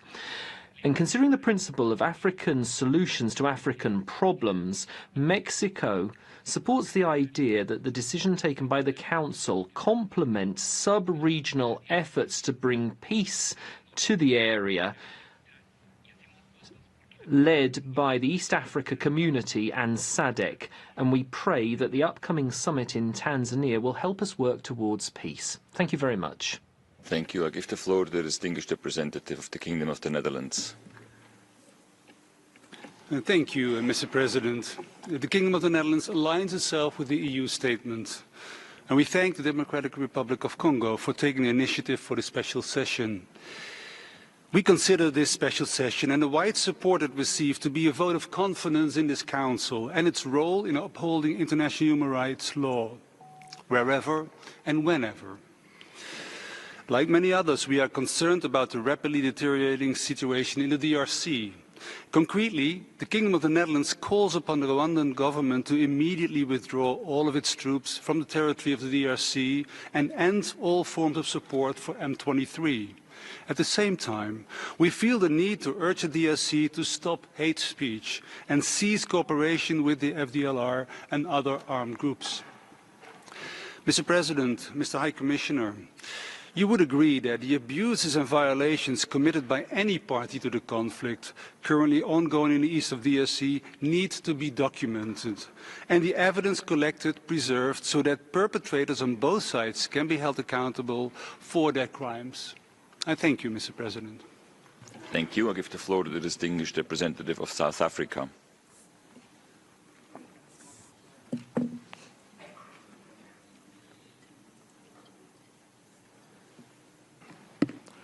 Thank you, Mr. President. South Africa stands in solidarity with the people of the DRC following the destruction wreaked on their lives of the innocent as a result of the recent M23 offensive in the eastern part of the country. We wish to reaffirm our unwavering commitment to continue supporting the DRC to secure the lasting peace and prosperity that its people and those of the Great Lakes have yearned for and rightly deserve. It is for this reason that South Africa supported the request by the DRC to hold a special session, given the gravity of the human rights situation in the country as reflected by the horrific violations and abuses of international human rights and humanitarian law that have been perpetrated in this regard. These include the summary executions and forced disappearances, recruitment of children, forced labor and conscription, together with indiscriminate attacks against already vulnerable populations. Of particular concern are the reports of the high levels of conflict, related sexual and gender-based violence targeting women and girls, which, as the High Commissioner has stated, has been an appalling feature of the armed conflict in the eastern part of the country. Beyond the dire human rights situation, South Africa is also deeply concerned about the exacerbation of the humanitarian crisis. Accordingly, given the unfolding humanitarian tragedy, and in line with the statement of the U.N.HRC meeting of 26 January 2025, South Africa calls on the M23, the Rwandan Defense Forces and other unauthorized armed groups to immediately cease their armed activities and guarantee rapid, unhindered and safe access to humanitarian aid without any further delay. We welcome regional efforts, including the extraordinary summit of SADC held on 31 January 2025 in Harare, the joint SADC-EAC summit currently taking place in Dar es Salaam. We similarly reiterate that there can be no military solution to the current conflict and call on parties concerned to immediately go back to the Luanda process and resume the Nairobi processes. Given the sheer scale of this human suffering, we fully support the resolution that is currently under consideration, and indeed we believe that the establishment of the fact-finding mission is the right way to go. I thank you, Mr. President. Thank you. Je donne la parole au distingué représentant. I give the floor to the distinguished representative of Algeria. Monsieur le Président. Mr. President, my delegation welcomes the wisdom of the Council in convening this special session at the request of the Democratic Republic of the Congo. We are deeply concerned by the reemergence of the conflict in the east of the DRC, giving rise to systematic violence, especially attacks against civilians, women and children, as well as massive human rights and international humanitarian law violations. The extreme situation in which millions of Congolese find themselves is alarming. We require access for humanitarian access to the vulnerable and recall to all parties their responsibilities under IHL. Persons must be protected and humanitarian assistance must be provided in an unimpeded fashion. We call for restraint and de-escalation with a view to resuming dialogue, with a view to a political solution to put an end to the plight of the Congolese, to uphold the respect of the sovereignty and the territorial integrity of the DRC, and the restoration of a lasting peace in the region. In this spirit, we align ourselves with the conclusions of the Community of Eastern Africa and the Southern African Community. We are particularly pleased at the holding in Dar es Salaam at this very moment of a joint summit between SADC and the Eastern African Community. We fully support the regional processes underway and call on all parties to uphold their commitments in the face of heavy adversity. We are committed in Kenya and Angola, and the support is provided. We are prepared to extend our mediation efforts to the restoration of peace and stability in the DRC and the region of the Great Lakes as a general. Thank you. English representative of the Gambia. Thank you, Mr. President. The Gambia extends its deepest condolences to the government and people of the Democratic Republic of Congo for the tragic loss of lives in recent events that have engulfed the eastern part of the country. We stand in solidarity with all affected families and communities during this period. As a firm advocate of accountability for gross human rights abuses whenever they occur, the Gambia underscores the importance of accountability mechanisms as a critical pillar of ending impunity. The Human Rights Council has a crucial role to play to restore respect for human rights for the people of DRC and ensure accountability for perpetrators of human rights violations. However, the crisis in DRC requires a comprehensive and inclusive approach to ensure lasting peace and security.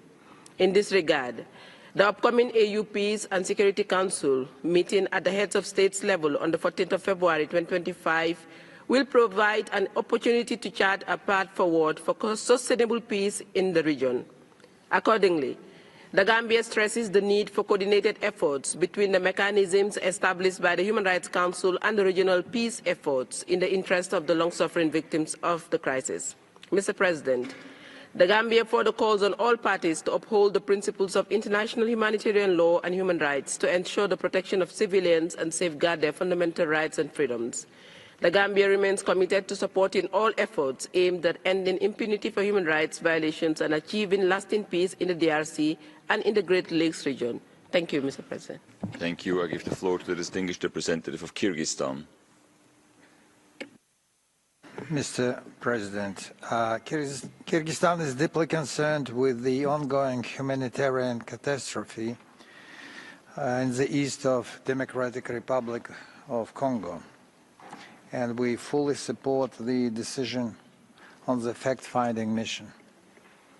We commend the continued efforts of the African Union and recall the communique of January 28th, adopted by the Peace and Security Council of the African Union, that calls all parties to seek peaceful diplomatic solutions to end hostilities.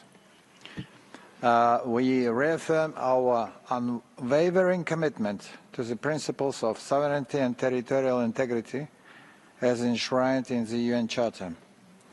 As a candidate for the UN Security Council, we are convinced that the adherence to this principle helped us to keep us safe so far from the World War III. Kyrgyzstan also firmly believes that the state is the ultimate guarantor of the human rights. Only viable state of the Democratic Republic of Congo might ensure human rights. Thank you very much. Thank you. I give the floor to the distinguished representative of Bulgaria. Thank you, Mr. President. Bulgaria aligns with the EU statement. Let me highlight that Bulgaria is deeply concerned over the human rights situation in the eastern part of the Democratic Republic of the Congo, which continues to deteriorate as hostilities between the two sides of the conflict are gravely escalating. We strongly condemn the persistent violations and abuses of international humanitarian law and international human rights law, including the indiscriminate use of explosive weapons in densely populated areas, summary executions, sexual violence, forced conscription of children into armed forces, forced child labor, and the forced displacement of populations, as evidenced by the High Commissioners and other reports we heard earlier this morning. We demand swift measures to ensure enhanced protection of civilians, especially those in vulnerable situations, women, children, persons with disabilities, and the elderly. Bulgaria calls for an immediate cessation of violence and for all parties to the conflict to fulfill their obligations under international human rights and international humanitarian law. We firmly condemn the attacks on UN humanitarian personnel. We underscore the necessity of ensuring immediate and unimpeded access to humanitarian and medical aid of the civilian population. Bulgaria declares its support for the establishment of the independent fact-finding commission of the serious violations and abuses of human rights and serious violations of international humanitarian law committed in the east of the Democratic Republic of the Congo, and we hope that the commission will be operational soon. Thank you, Mr. President. Thank you. Je donne la parole à la distinguée. I give the floor to the distinguished representative of Malawi. Thank you, Mr. President, for convening this session. And Malawi also thanks the High Commissioner for his statement. We expressed our grave concern on the ongoing situation in Eastern Democratic Republic of Congo, which has resulted in loss of lives, injuries, displacement of mostly women and children, and a fragile security and humanitarian situation. As a contributing country to the Southern African Development Community Mission in the Democratic Republic of Congo, Malawi welcomes the efforts being made by relevant regional and international organizations in working towards sustained peace in the eastern part of the DRC and the entire region. We welcome the political and diplomatic steps taken by the Peace and Security Council of the African Union and the Southern African Development Community as reflected in their respective communique of 28th and 31st January 2025. The special session of this Council, therefore, is adding a very important layer of ongoing efforts in addressing the situation in the eastern part of the DRC. We urge all parties to engage in coordinated efforts of dialogue, such as the Rwanda and Nairobi processes for the restoration of peace and security in eastern DRC.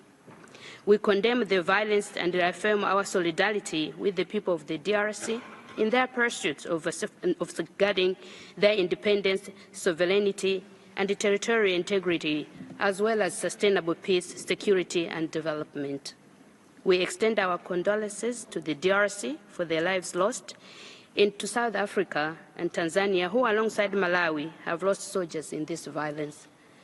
I thank you, Mr. President. Thank you. I give the floor to the distinguished representative of the plurinational state of Bolivia. Gracias, señor. Thank you, President. We'd like to welcome the convening of this session and the reports on the human rights situation in North and South Kivu. Bolivia is deeply concerned about the worsening situation in eastern DRC. We reject all forms of violence, particularly those that constitute serious human rights violations. We appreciate the request made by the government of the DRC to draw the international community's and this council's attention to the need for urgent monitoring and investigation measures on recent events in the country. This is particularly important because it's the concerned country. Bolivia rejects all foreign interference in the DRC, and as the UN Charter stipulates, the sovereignty and territorial integrity must be respected. We must ensure that there are peaceful relations between states through political dialogue, so we support the regional mediation process in order to achieve a definitive end to hostilities. Natural resources cannot be sources of violence and confrontation. We reject exploitation of natural resources to feed international capital. We must respect Mother Earth. We believe that the Council's resolution must contribute to de-escalating violence. A fact-finding mission must act objectively, transparently, on the basis of non-politicization and non-selectivity. It must count on the support of concerned countries and have the necessary resources. We join those calling for an end to impunity and for holding the perpetrators of human rights violations accountable. We support continuing efforts to end hate speech and racially based discrimination. We must have truth, justice, reparations, non-repetition, and we urge all parties to the hostilities to honour agreements on ceasefires and to avoid any further escalation of hostilities. Thank you very much, President. Thank you. I give the floor to the distinguished representative of Colombia. Thank you, President. Colombia expresses its concern at the escalation of hostilities and violation against civilians in the Democratic Republic of the Congo. We express our solidarity with victims. We call upon armed actors to stop confrontations and respect international humanitarian law. Gustavo Petro, our president, has often stated that it's only dialogue between parties to a conflict which are the acceptable means for solving problems. We call upon the parties to conflict to have a serious and honest dialogue which will allow them to find a solution which is based on peace. We support regional initiatives for peace and stability. With this in mind, we welcome the dialogues which have been initiated or which will be initiated tomorrow in the Tanzanian capital. There is a long path to peace, as we know, and it's only through respecting human rights and ensuring truth, justice, and guarantees of non-repetition that we will achieve peace. They must be at the very heart of all processes. We support the convening of this special session and we appreciate the DRC's call for the Council to establish an independent fact-finding mission. Weapons do not support life in any conflict. Colombia has co-sponsored the convening of this session. There was a terrible genocide in 1994 which reminds us that indifference and silence are not an option for the Council. We cannot forget the very reason for this organisation established in the preamble to the Charter. We must avoid the scourge of war for future generations. Thank you. Merci. Nous allons maintenant passer à la liste des Thank you. We will now take up the list of speakers for observers of the Council, and I give the floor to the distinguished representative of Liechtenstein.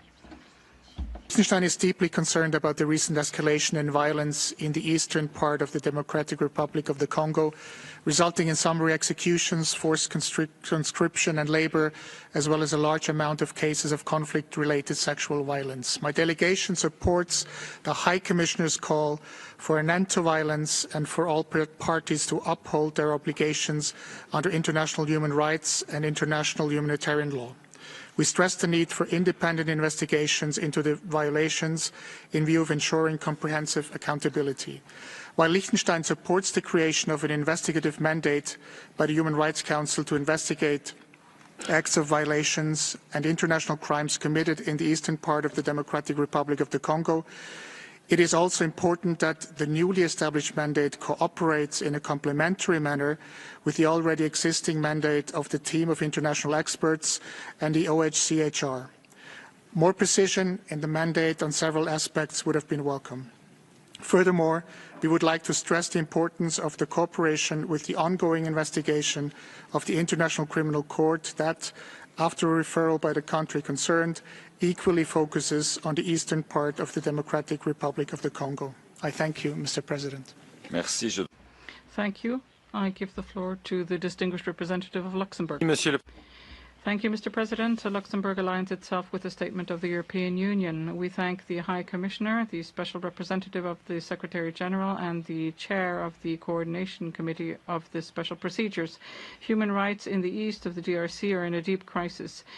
The M23, supported by Rwanda, has caused unspeakable human suffering, in particular with the taking of the town of Goma. Reports of sexual and sexist violence, especially in the aftermath of the prison break of Munzenze in Goma, are deeply shocking.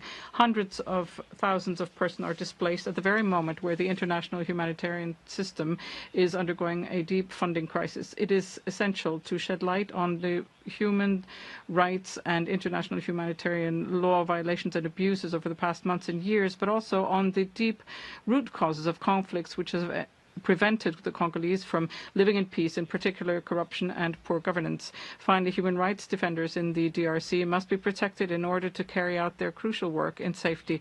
Luxembourg welcomes the resolution presented by the delegation of the Democratic Republic of the Congo. We hope that this Council will ask for the prompt deployment of a fact-finding mission of the High Commissioner, followed in due time by an independent commission on inquiry. We also express our unwavering support to the International Criminal Court. Thank you. Merci. I give the distinguished representative of Ireland. Thank you, President. Ireland aligns with the EU statement. President, the situation in eastern DRC is appalling, with numerous credible reports of abuses and violations of human rights, a rapidly deteriorating humanitarian situation and unconscionable suffering inflicted on the civilian population. The offensive of M23, supported by Rwanda, that has resulted in the taking of further DRC territory is an unacceptable breach of international law. The escalation of the conflict is a violation of an agreed ceasefire and further deepens the grave humanitarian crisis, pushing additional IDPs towards already overburdened camps. President M23 should stop its advance and withdraw immediately. We are horrified by the use of sexual and gender-based violence by parties to the conflict, and we urge the DRC to cease cooperation with the FDLR and other armed groups that have committed abuses. Ireland supports Africa-led efforts to find a lasting solution to the situation in eastern DRC, including the Luanda and Nairobi processes, and we welcome the DRC's initiative at this Council and support the establishment of an independent investigation. President, we must be clear in our unequivocal demand for peace, justice and accountability, as well as respect for international law and human rights, regardless of where these are being violated or abused. Thank you, President. Thank you. I give the floor to the distinguished representative of the Russian Federation. Mr. President, we note with alarm the development of the situation in the east of the Democratic Republic of the Congo, which is rapidly deteriorating, especially with the taking of the city of Goma, with more than 1 million civilians. We note the increase in number of violence and the number of civilian victims, the increased numbers of IDPs and Congolese refugees in neighboring countries. We are concerned by the difficult situation of the most vulnerable, especially women and children. We are deeply concerned by the humanitarian consequences of these events. The situation in North Kivu, already difficult, is turning into a genuine humanitarian catastrophe. Goma is practically cut off from the outside world, which can lead to extreme impacts on the residents of the town and refugees fleeing there. A similar situation arises in the other towns and villages taken by the M23. We decisively condemn the crimes against the civilians in the east of the country. We call for prompt cessation of hostilities, the withdrawal of M23 from the territories it occupies, the resumption of a negotiating process within regional peacekeeping initiatives. So we are convinced that an end to the violence can only be found in a political and diplomatic dialogue between all parties to the conflict. Work in this direction should be carried out without any politicization and must take into account national, historical, ethnic and cultural specificities of the country. Thank you for your attention.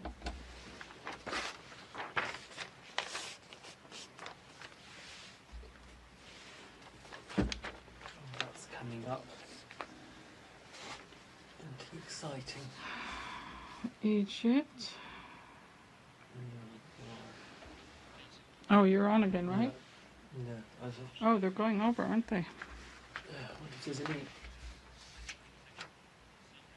Oh, no, it's 12. Interpretation on? Apologies, yes. Okay, can you please start your statement again? I apologize. Let me start again. The Republic of Moldova is deeply concerned about the outbreak of the armed conflict and the human rights violations in the Eastern Democratic Republic of Congo caused by the renewed offensive of M23 supported by Rwanda. Violations of international humanitarian law and of the human rights, including the widespread sexual violence, summary executions, recruitment and use of child soldiers, must stop immediately by all parties. All perpetrators must be held accountable. We support the calls for establishing an independent fact-finding mission to enhance these efforts. We continue to support MONUSCO and call for unhindered access of humanitarian assistance as well as the protection of civilians and IDPs. We condemn the military presence of M23 in the DRC and call for its immediate withdrawal. We also call on DRC to take their efforts to reduce reasons for tensions and counter the hate speech. The Republic of Moldova supports the efforts of a peaceful resolution of the conflict, including the Luanda and Nairobi processes, and welcome the upcoming meeting in Dar es Salaam. We stand by the sovereignty, independence and territorial integrity of the Democratic Republic of Congo. Thank you. Thank you. I give the floor to the distinguished representative of the United Kingdom of Great Britain and Northern Ireland. Merci, Monsieur le Président. Thank you, President. Please allow me at the outset to congratulate the Democratic Republic of the Congo for having requested the convening of this special session at such an important time. This request has benefited from a great deal of support in the African continent. President, the situation in the Eastern DRC does not get enough attention, including a lack of attention from this Council. We condemn the recent M23 and Rwandan Defence Forces offensive, which has compounded a terrible humanitarian situation.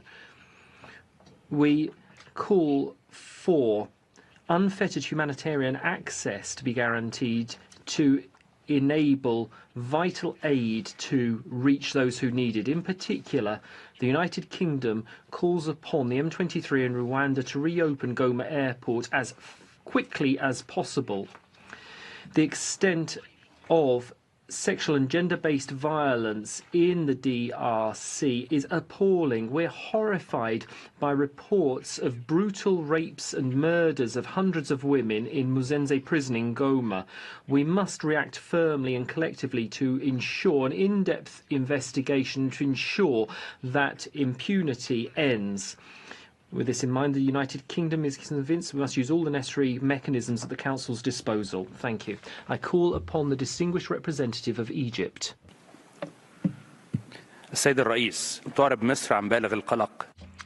President, Egypt is deeply concerned about the most recent developments in Eastern DRC.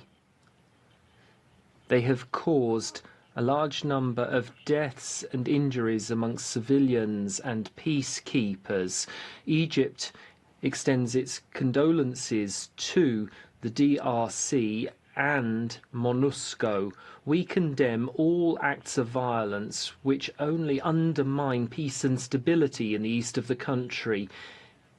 Egypt reiterates its unwavering support to the territorial integrity and sovereignty of the DRC. We insist that hostilities must end and that parties to conflict resume peace negotiations through the Nairobi and Luanda processes. We would like to underscore the importance of working towards an improvement in the human rights situation. There must be a conducive environment for peace and stability throughout the country, and so that the nation can be rebuilt. We thank you for your attention. Thank you. I give the floor to the distinguished representative of Sierra Leone. President Sierra Leone, welcome to convening of this special session and commend the concerted efforts by multilateral and bilateral actors, including regional organizations and the government of Angola, in seeking a resolution to the crisis. The conflict is intensifying, causing further displacement and suffering among the civilian population. We strongly condemn the attacks against innocent civilians and peacekeepers, which constitute war crimes. We are deeply concerned about ethnically motivated attacks and call for an immediate cessation of hostilities. We strongly urge the provisions of immediate unhindered humanitarian aid to civilians amid the violence, which has overwhelmed hospitals and diseases risk from unattended corpses. We acknowledge the various diplomatic initiatives that have been undertaken, including several peace agreements and joint communique, which aim to resolve the conflicts in Eastern DRC. Notably, in 2007 joint communique between the DRC and Rwanda outlined a common approach to address threats to regional peace and stability, with both parties committing to specific actions. We call for the immediate and complete withdrawal of all foreign troops from the territory of DRC, and for all parties to engage in a constructive dialogue to find a sustainable solution to the crisis and alleviate the suffering of the Congolese people. We firmly support initiatives that aim to restore peace and stability to the Eastern DRC, maintain the territorial integrity of DRC, and ensure that those responsible for human rights violations are held accountable. I thank you, President. Thank you. I give the floor to the distinguished representative of Italy. Distinguished President, Italy aligned itself with your statement. It's with deep concern that we observe the ongoing escalation of the conflict in the eastern provinces of the Democratic Republic of the Congo. This situation has worsened due to the renewed attacks by the M23 group supported by the Rwandan armed force. This escalation disrupts efforts laid by African nations to achieve a peaceful resolution to the conflict. Italy reiterates its full support for the Luanda and Nairobi peace regional processes. Italy strongly condemns the offensive of the M23 supported by Rwanda and the presence of Rwandan armed force in the Democratic Republic of the Congo, which is a breach of international law, the United Nations Charter, and territorial integrity of Congo. We also persistently urge the Democratic Republic of Congo to stop collaborating with FDLR and other armed factions. We are appalled by the disturbing allegation of the serious human rights and international humanitarian law violation and abuses taking place in the country, including cases of summary execution, conflict-related sexual violence and mass rapes, forced conscription and forced labor. We call upon all parties to immediately cease all violations and abuses and to uphold their obligations to protect civilians in all circumstances, with particular attention to the most vulnerable, including women and children. In conclusion, Distinguished President, Italy reiterates its commitment to ensuring accountability and promoting peace and justice. I thank you. Thank you. I give the floor to the distinguished representative of the Holy See. Thank you, Mr. Chair. The Holy See strongly condemns the recent offences in the eastern DRC, which has been further intensified by the capture of Goma by the M23 and its advance towards Bukavu. This has provoked an enormous loss of life and a worrying increase in human rights violations. It has led to looting in Goma and surrounding towns and has increased the massive displacement of populations. Even peacekeepers have been killed or injured. The airport of Goma should be reopened immediately, at least for the delivery of humanitarian aid and the evacuation of the most seriously wounded. And all parties concerned should make the necessary arrangements to this end. Pope Francis has urged the parties in conflict to commit themselves to the cessation of hostilities and to the safeguarding of the civilian population, recommending that the local authorities and the international community do everything possible to resolve the conflict situation by peaceful means. The Holy See expresses its its condolences to all those who lost their loved ones. It also reminds all parties to the conflict of their obligation under humanitarian law, urges them to respect the ceasefire agreement, reaffirms its support for the Rwanda process, calls for an immediate resumption of negotiations within the framework, and welcomes the proposal to establish an independent fact-finding mission. The M23 should immediately cease all hostilities and withdraw from the occupied zones. The territorial integrity of the DRC must be fully respected. Thank you very much. Thank you. I give the floor to the distinguished representative of Austria. Mr. President, Austria aligns with the EU statement. My country is deeply concerned about the rapid deterioration of the situation in eastern DRC as a result of the advances of the Rwanda-supported M23 militia on Goma and South Kivu, in particular the horrific reports on sexual violence, including rape and gang rape, committed by all parties to the conflict. IDPs have been expelled from camps by the M23 and subjected to forced labor and conscription, including children.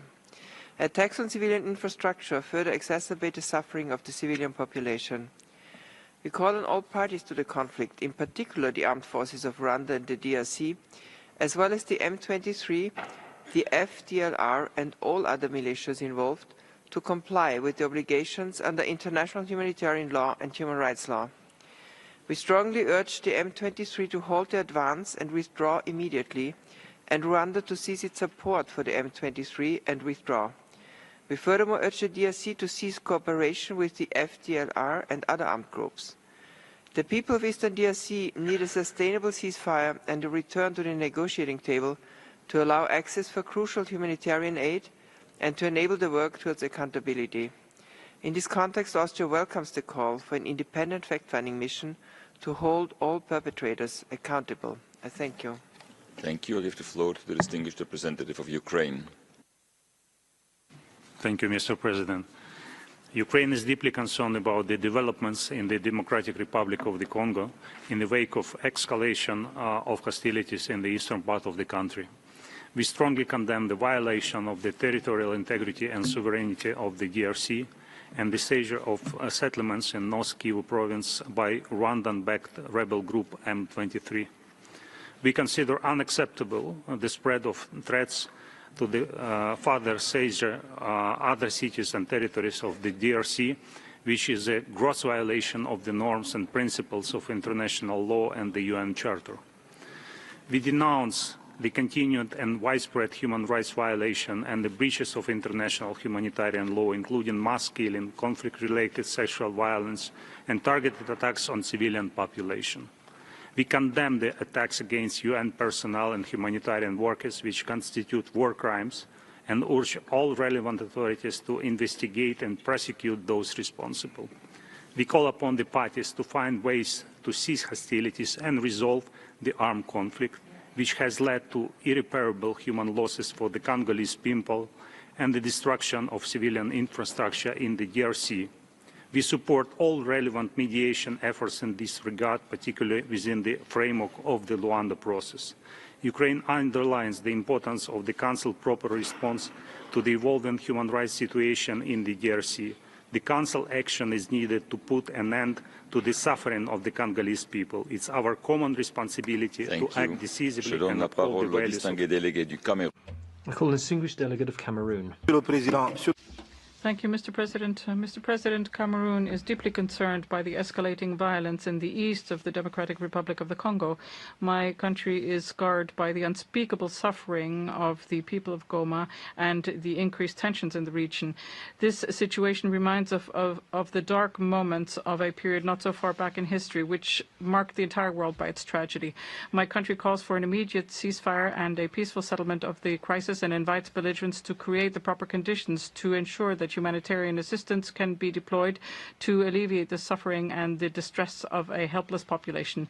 Cameroon is deeply committed to the values of peace enshrined in the UN Charter and calls on the international community to assist states and the people of the region to develop a culture of peaceful coexistence. We invite all to respect the inviolability of borders as inherited from decolonization.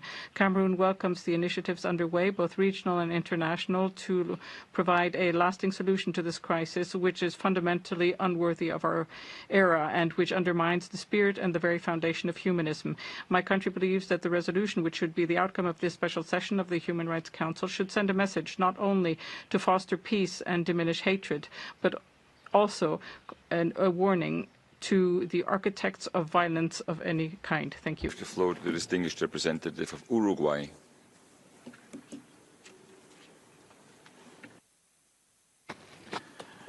Gracias.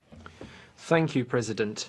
Uruguay expresses its consternation at the worsening security situation in the Democratic Republic of the Congo as a result of the activities of the M23 armed group in the eastern part of the country, as well as the persistent violations of international humanitarian law and human rights in this area, including through sexual and gender-based violence, the recruitment and conscription of child soldiers, and summary executions.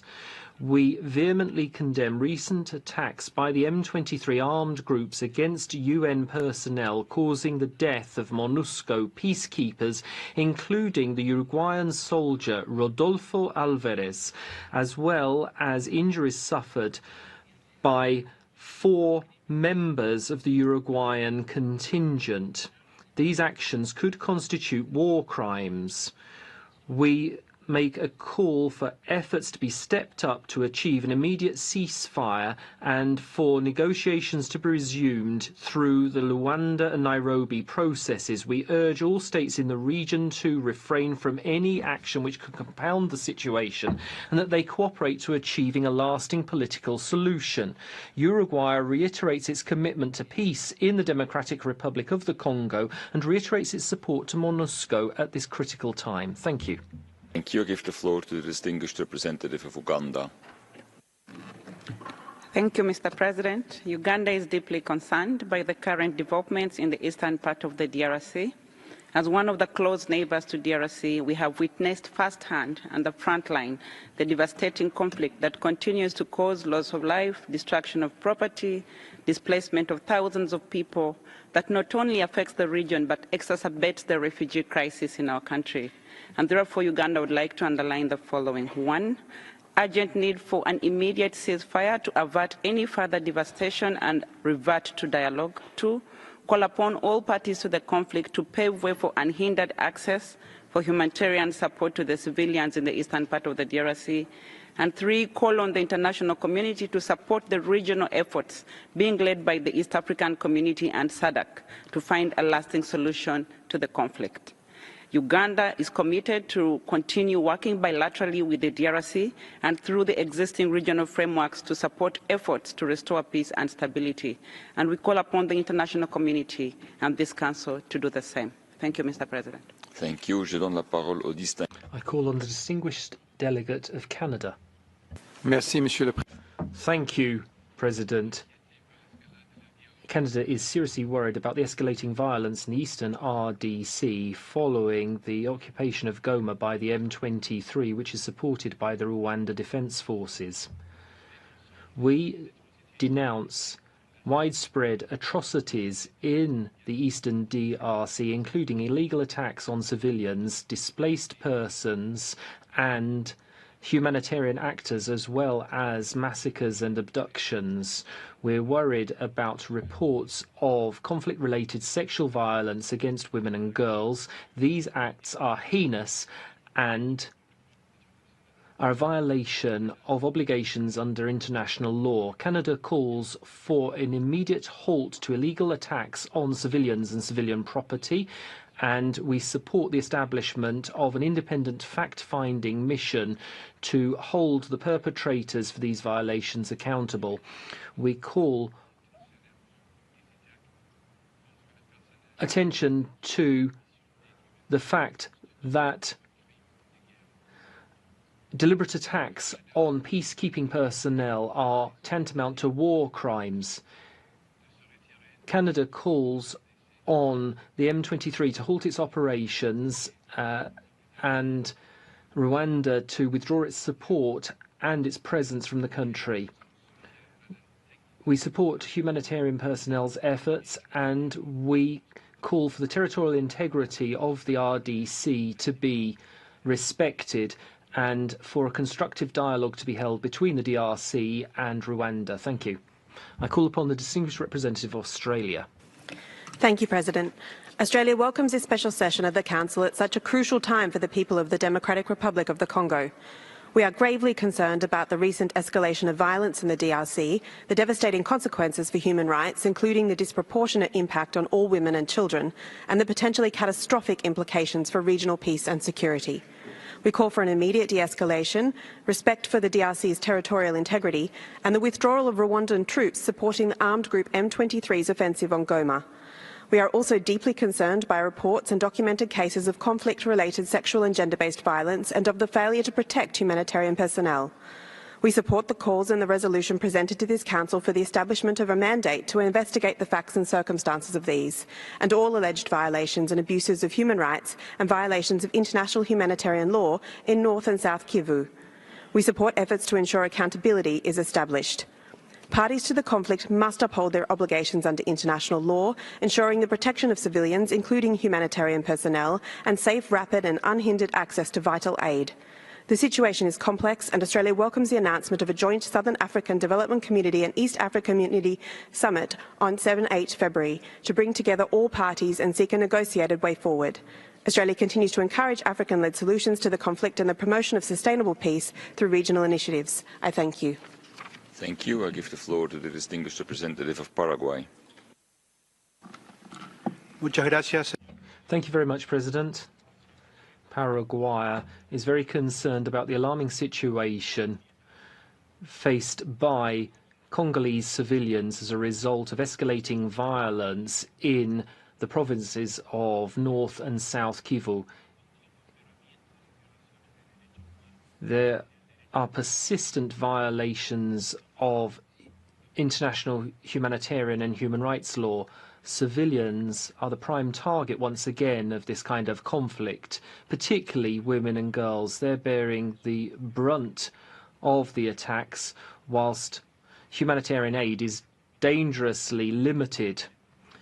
Hospitals are overwhelmed and there are reports of massacres, summary executions, sexual violence, mass displacement and attacks on humanitarian actors and civilian infrastructure. The situation in the DRC shows us how urgent it is to strengthen monitoring and scrutiny mechanisms and the need for the Council to make efforts to alleviate the suffering of victims of human rights violations and abuses. It's absolutely vital that there be a halt to violence and that all parties respect their obligations under international humanitarian law and international human rights law. That's why we must have investigations into violations committed in order to... And the speaker is interrupted. I call upon Turkey. President, in Turkey we're following recent clashes and grave violations of human rights with horrible impact, especially on civilian populations in eastern DRC with deepest concern. Turkey condemns the attacks, which has further deteriorated the already dire humanitarian situation in the region and resulted in loss of lives, including members of MONUSCO.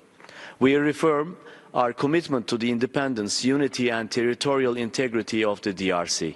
We join the unanimous call for an immediate cessation of hostilities and establishment of permanent ceasefire.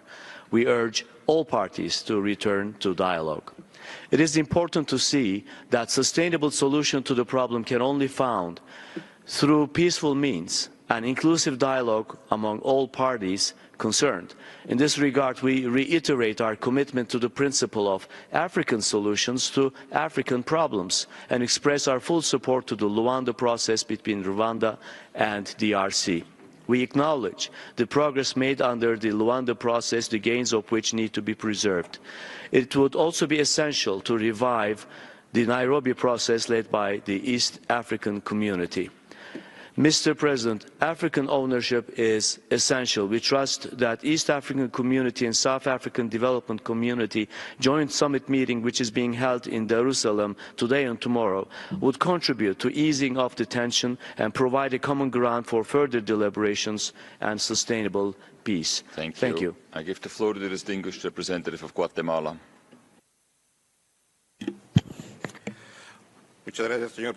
Thank you very much, President. We appreciate the convening of this special session, and we express our deep concern at the security situation faced in the eastern part of the Democratic Republic of the Congo. The Guatemalan government vehemently condemns the offensive launched by the M23 movement in recent weeks, its expansion in North Kivu and the occupation of Goma. Guatemala promotes international peace and security and contributes troops to the United Nations peacekeeping mission. Since 2005, there's been a special forces contingent there comprising 182 officers. That's why we reiterate our unwavering support to ongoing peace efforts.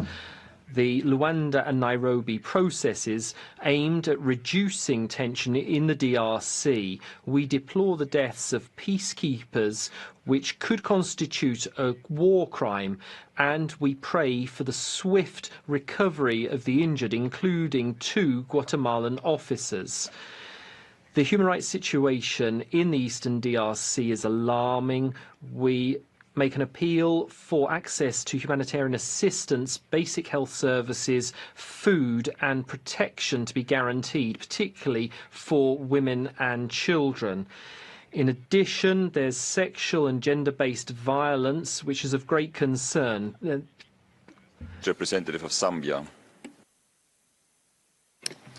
Thank you, Mr. President. Zambia is deeply concerned with the reports on the deteriorating human rights situation in the Eastern Democratic Republic of the Congo arising from the ongoing conflict. We are saddened that civilians, including women and children, are bearing the brunt of the ongoing armed conflict, insecurity, and human rights abuses. We appreciate the ongoing mediation efforts through regional processes under SADC and EAC aimed at resolving the conflict and restore peace and stability. Zambia calls on the regional and international community to urgently prioritize the protection of civilians, provision of humanitarian assistance, and ensure the effective application of human rights and humanitarian law. It is essential and urgent that we work together to address the root causes of the conflict to ensure lasting peace and security in the DRC, which will not only benefit its citizens, but also the wider region. I thank you. Thank you. I give the floor to the distinguished representative of Pakistan. Thank you. Mr. President, the Council meets today to address yet another human rights crisis created by use of military force against civilians. This time in the Democratic Republic of the Congo. We condemn M23's occupation of territories in eastern DRC. We underscore that sovereignty and territorial integrity of the DRC must be respected. Pakistan joins other delegations in condemning acts of mass killings, sexual violence, and other human rights violations, and is gravely concerned at the increasing scale and the growing intensity of violence perpetrated. We echo the calls by the High Commissioner for urgent action to stem grave human rights crisis in the region. As a major contributor to the UN peacekeeping forces, Pakistan condemns the attacks on UN peacekeepers and urges all parties to be mindful that such attacks may constitute war crimes.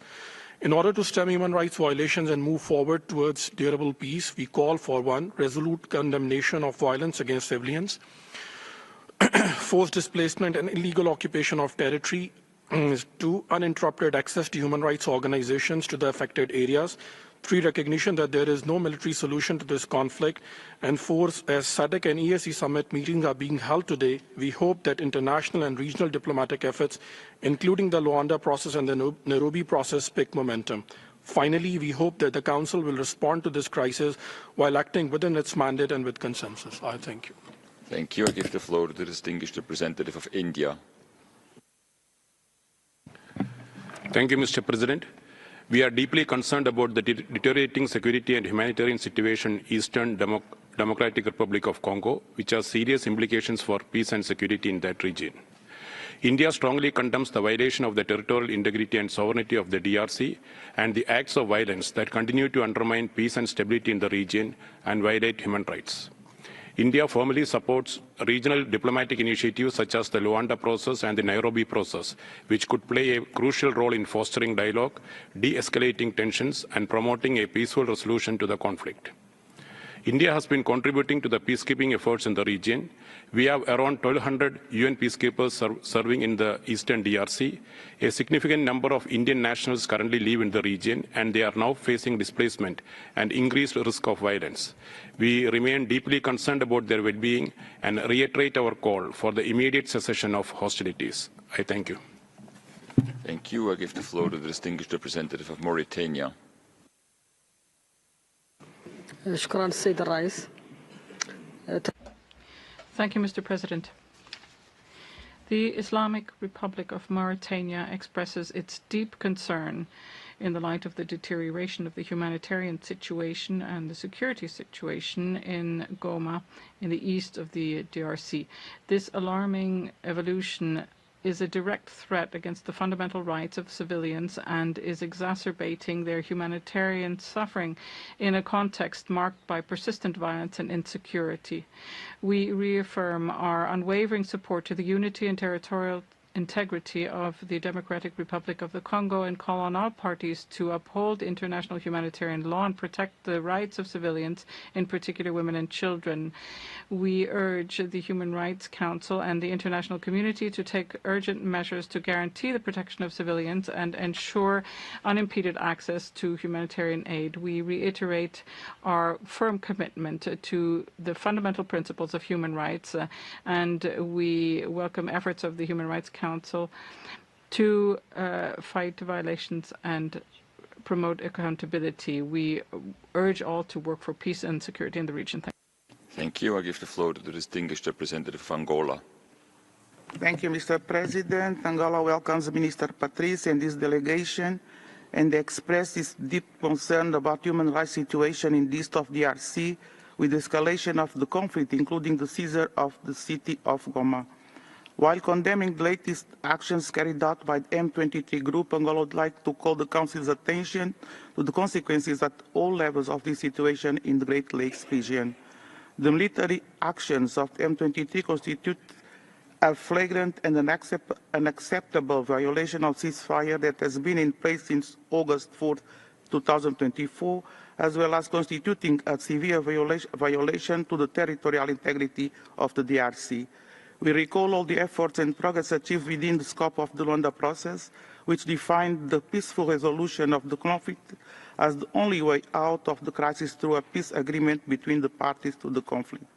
Angola reiterates its call for scrupulous respect for human rights and international humanitarian law, which requires both parties to the conflict to pay particular attention to the protection of civilian populations, including IDP and refugee camps, as well as the safety of military personnel present in Eastern DRC.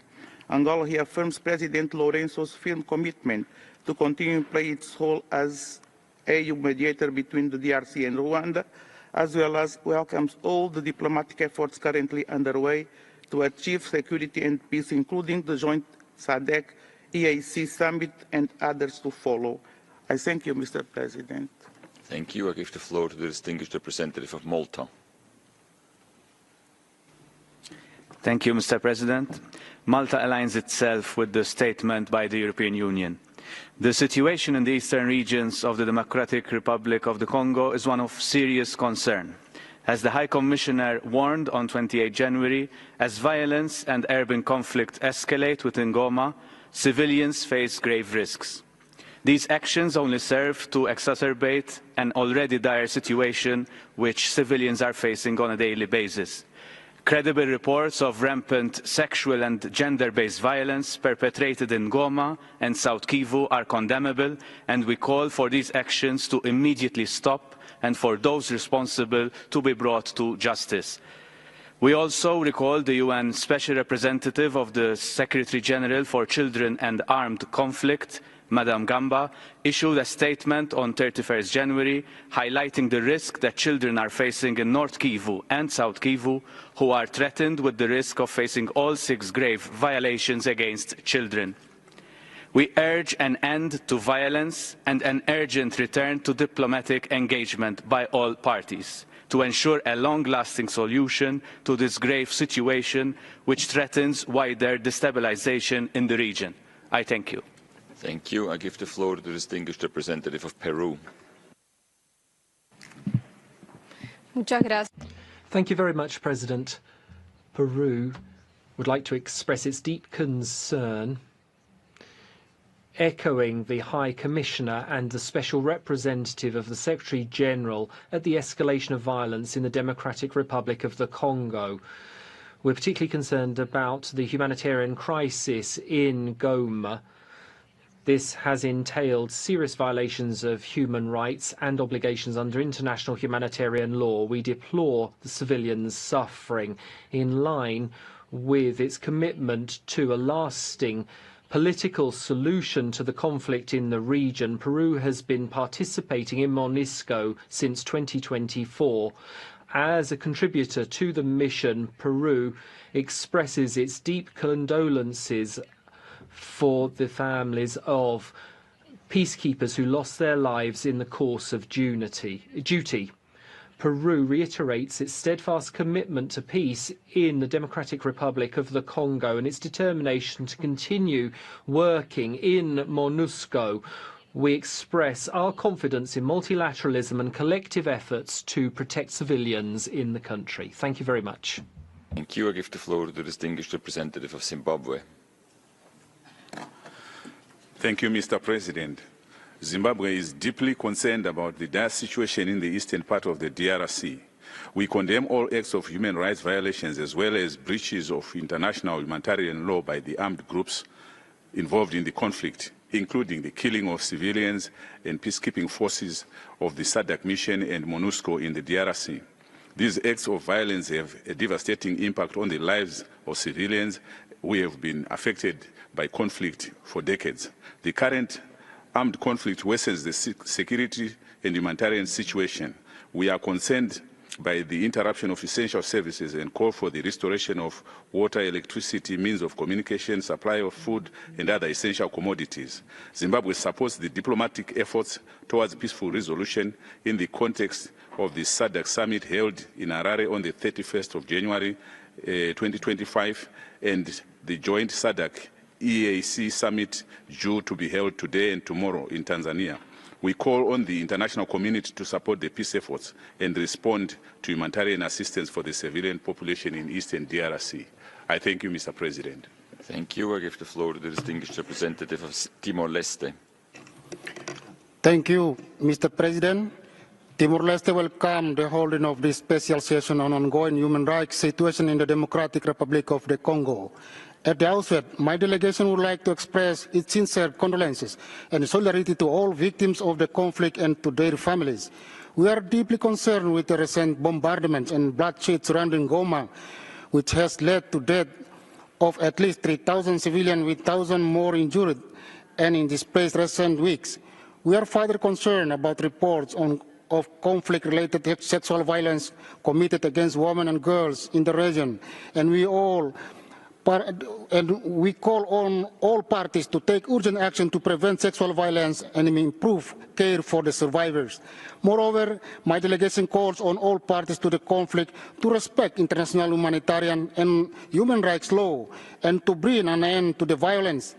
We encourage the leaders of involved parties to engage in constructive dialogue with the aim of finding a peaceful solution to the prolonged conflict and bring an end to the suffering of those in the region. Finally, Timor-Leste calls upon the international community to support the facilitate such constructive engagement and dialogue between the parties to reach a solution that prioritizes the human rights and well-being of the Congolese people. I thank you, President. Thank you. I give the floor to the distinguished representative of Slovenia. Thank you, Mr. President. Slovenia aligns with the EU statement. Slovenia is deeply alarmed by the rapid escalation of violence in the eastern DRC, with the seizure of Goma, which has further caused human suffering. We remain concerned by the reports of widespread sexual and gender-based violence, the recruitment and use of child soldiers, and summary executions by armed groups. We remind all parties of their obligation to respect international humanitarian law and human rights law. Slovenia supports the establishment of an independent international mechanism which will investigate gross human rights violations and abuses in order that all those responsible are held to account. Slovenia reaffirms its support to MONUSCO and condemns all attacks on peacekeeping, humanitarian and medical personnel and civilian infrastructure. Slovenia condemns the actions of the M23 and calls for immediate cessation of all hostilities. We call on Rwanda to withdraw its forces from the eastern DRC and to cease its support to M23. We also call on the DRC to cease all cooperation with the FDLR. We urge Rwanda and the DRC to de-escalate immediately and return to mediation under the Luanda process. I thank you. Thank you. I give the floor to the distinguished representative of the United Republic of Tanzania.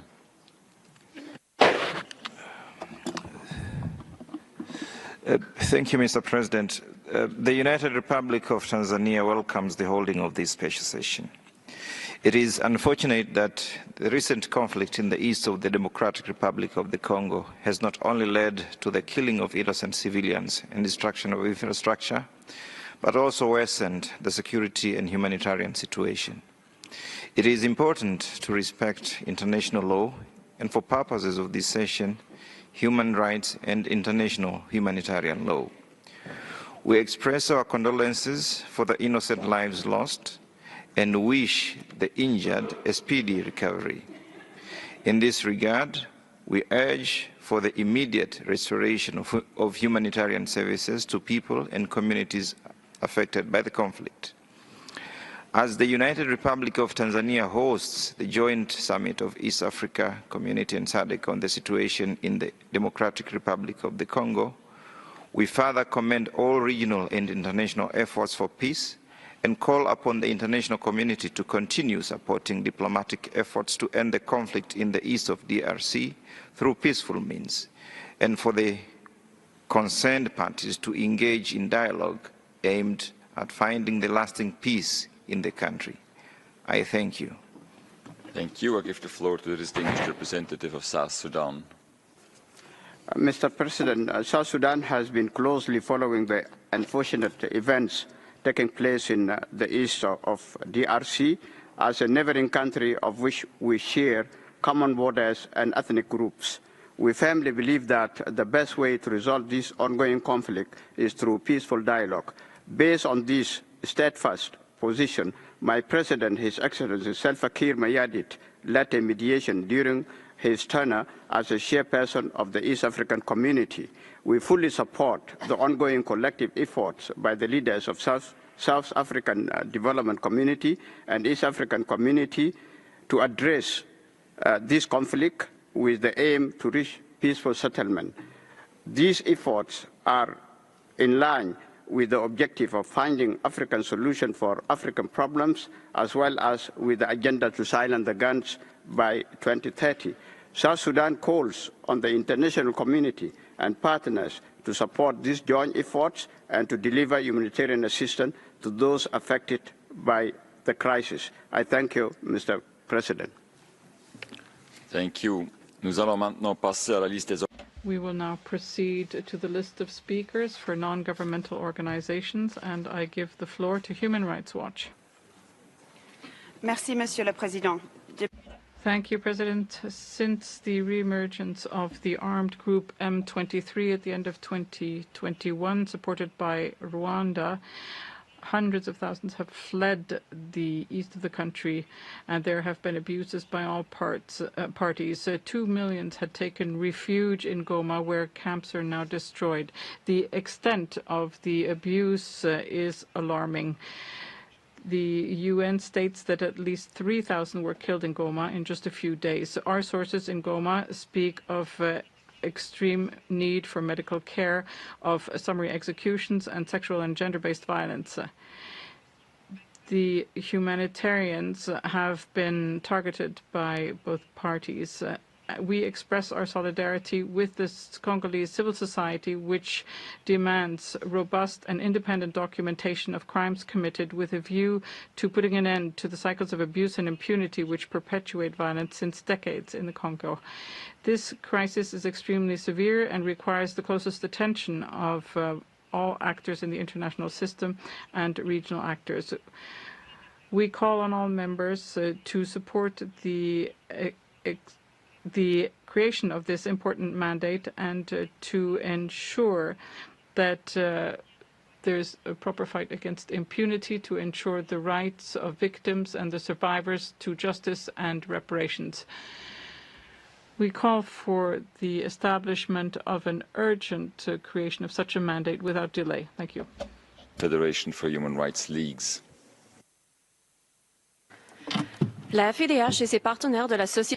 The Federation and its partners of the Congolese civil society are deeply concerned by the violation of human rights and international humanitarian right in Goma in the north and south of Kivu since the arrival of M23 and the Rwandan forces fighting the FARDC and their allies. The situation of human rights defenders is particularly alarming as they are targeted by both sides. Our organization is particularly concerned by information reporting rapes of hundreds of women in the aftermath of the prison break in Munzenze in Goma.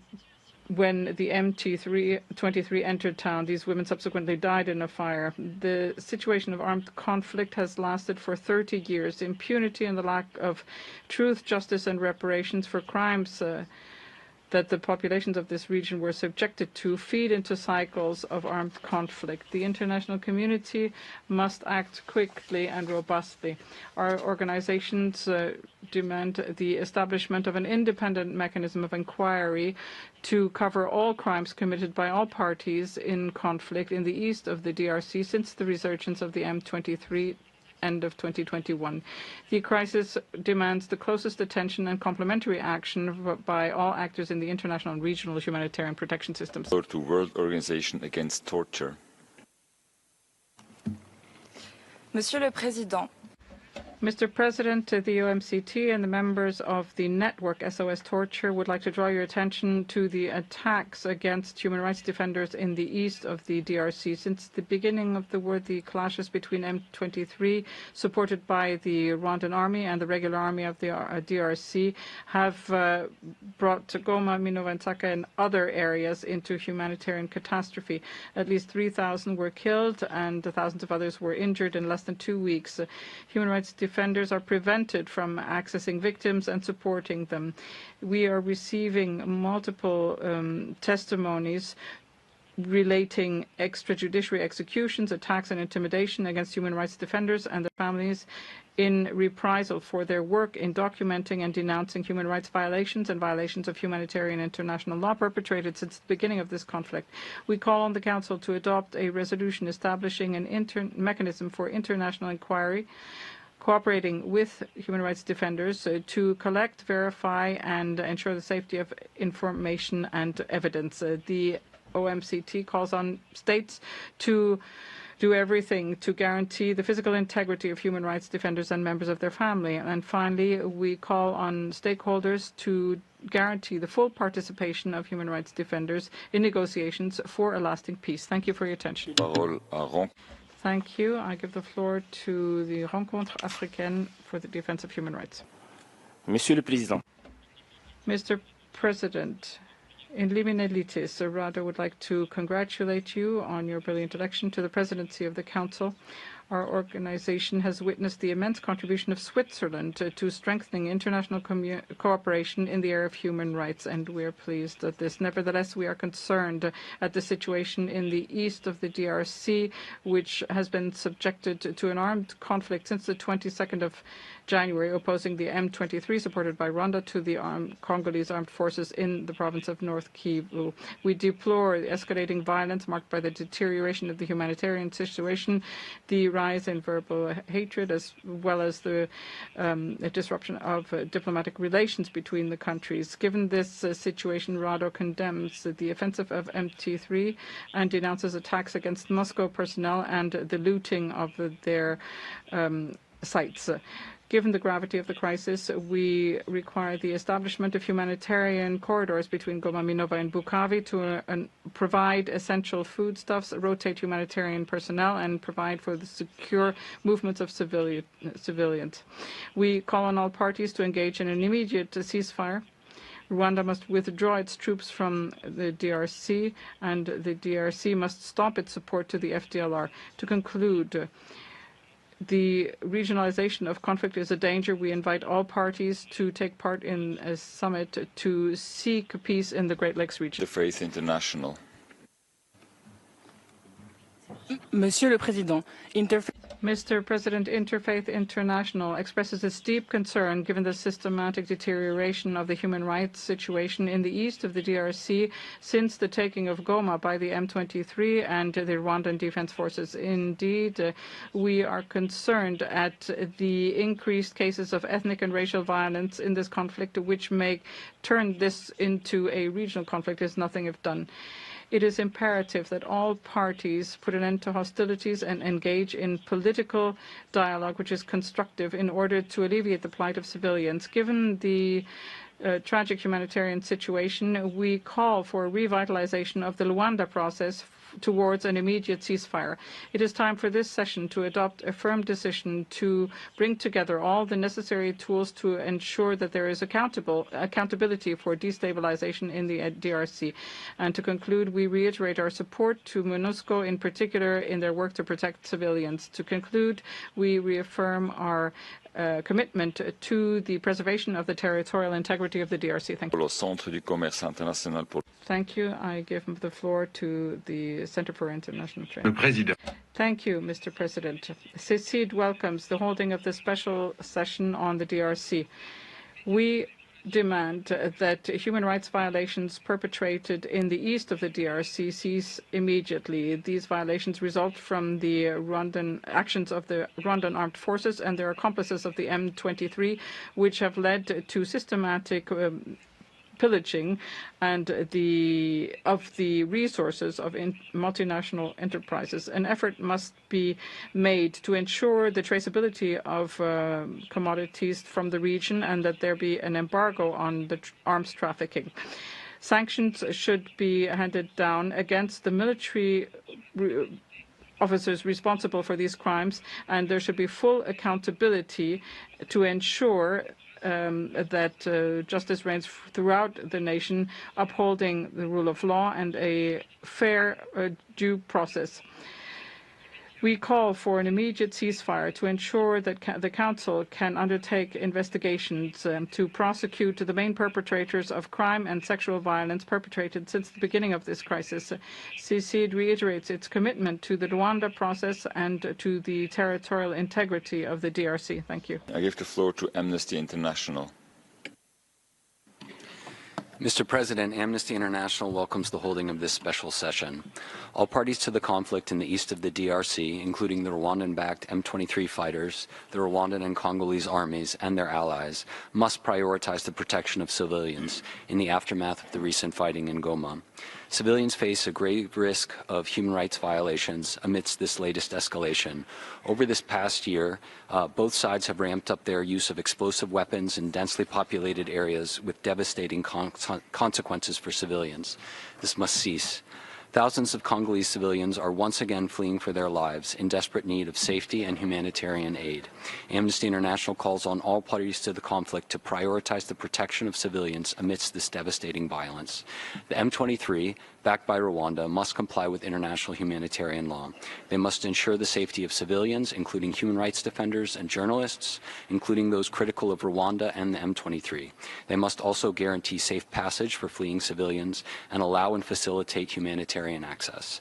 We join 75 Congolese, regional, and international human rights organizations in calling for the establishment of an independent mandate to investigate and report on grave rights violations and abuses being committed by all parties to the conflict in eastern DRC, and to support efforts to hold perpetrators to account. Thank you, Mr. President. Thank you. I give the floor to the International Bar Association. The International Bar Association's Human Rights Institute welcomes this special session of the Council on the situation of human rights in the East DRC. We are gravely concerned at serious human rights violations and abuses and the dire humanitarian situations in Eastern DRC intensified in January this year. In the recent onslaught in which the M23 took control of Goma, CSOs and media have reported killings, rapes, looting, forced labour and forced recruitment. The residents, along with hundreds of thousands of displaced people, have inadequate access to food, water and electricity. Under international humanitarian law, M23 and Rwandan forces have obligations to protect civilians and facilitate access to humanitarian assistance. The Abari urge to establish an independent mandate to investigate, collect, consolidate, preserve and analyse evidence on grave rights violations and abuses being committed by all parties to the conflict in Eastern DRC. Undertake a thorough investigation into all violations and abuses of crimes under international law by all parties to the current conflict. Establish the facts, circumstances and root causes of current violations and abuses, and identify, where possible, those responsible with a view to holding them to account. The creation of an independent mandate to investigate and report on grave rights violations and abuses would send an important message of deterrence to all parties. Thank you. I give the floor to Fierkat. Le Président. Mr. President, despite repeated alerts by civil society on the deterioration of the security situation in the east of the DRC and its impact on human rights throughout the country, with in particular the lifting of the moratorium on the death penalty and the targeting of human rights defenders and lawyers, the Congolese population continues to be the primary victim of the armed conflict. In less than 2 weeks, over 3,000 were killed and 3,000 were injured. In the city of Goma, over 100 women and children were burnt alive and an indeterminate number of men were shot to death during a prison break. There were also other abuses reported from other regions. Our organizations have documented cases of enforced disappearance, enforced recruitment, and summary executions involving M23, which has prohibited the activities of civil society and civilian movement in the city of Goma. We fear massive violations of human rights targeting civilian populations on the gender-based or on the basis of professional activities or other characteristics. We ask the Human Rights Council to take all measures in order to ensure the protection of civilians which are imminently threatened by threats of violence, to strengthen mechanisms to protect human rights defenders and lawyers who are threatened, and finally to establish an independent mandate to conduct in-depth inquiries on all violations of international law by all parties to the conflict since the resurgence of M23 at the end of 2021. Thank you. Floor to International Catholic Child Bureau. Mr. President, the Catholic Bureau for Childhood and the Congolese organizations members of this network thank this council for holding this special session. On the 27th of January, M23 and Rwanda elements entered Goma. The hostilities in this town of 2 million citizens in addition to the 700 IDPs fleeing conflict, led to 3,000 deaths. Violence was committed and access to drinking water and electricity was compromised, and there are food shortages that are alarming. On the 30th of January, 1,400 schools are still closed. 201 in South Kivu have closed its doors, meaning that 42,000 pupils no longer have access to education. The rebels of the M23 and the Rwandan armies continue to target South Kivu and its capital Bukavu. Our organizations recommend to the Human Rights Council that they immediately dispatch impartial inquiries on human rights violations perpetrated by all parties before, during, and after the taking of Goma, that they foster the recording and the recognition of victims, in particular of sexual violence, that they provide a safe harbor for civilians, and that they create a specific mandate on the DRC for better taking stock of the situation. Council. Yes, thank you, Mr. President. Violations against women in the Democratic Republic of Congo remains a critical issues, particularly in conflict-affected regions. Recent data indicates a significant increase in reported cases of gender-based violence. Between 2021 and 2022, the number of reported cases doubled from 40,000 to over 80,000. In the first 3 months of 2023 alone, over 31,000 cases were reported. Sorry. In the eastern provinces, especially in North Kivu, the situation is dire.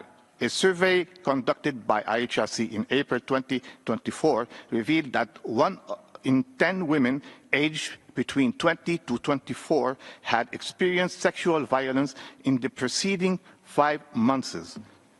Between January and May 2024, our organizations treated almost 17,363 victims in North Kivu, with 70% of these assaults attributed to armed men.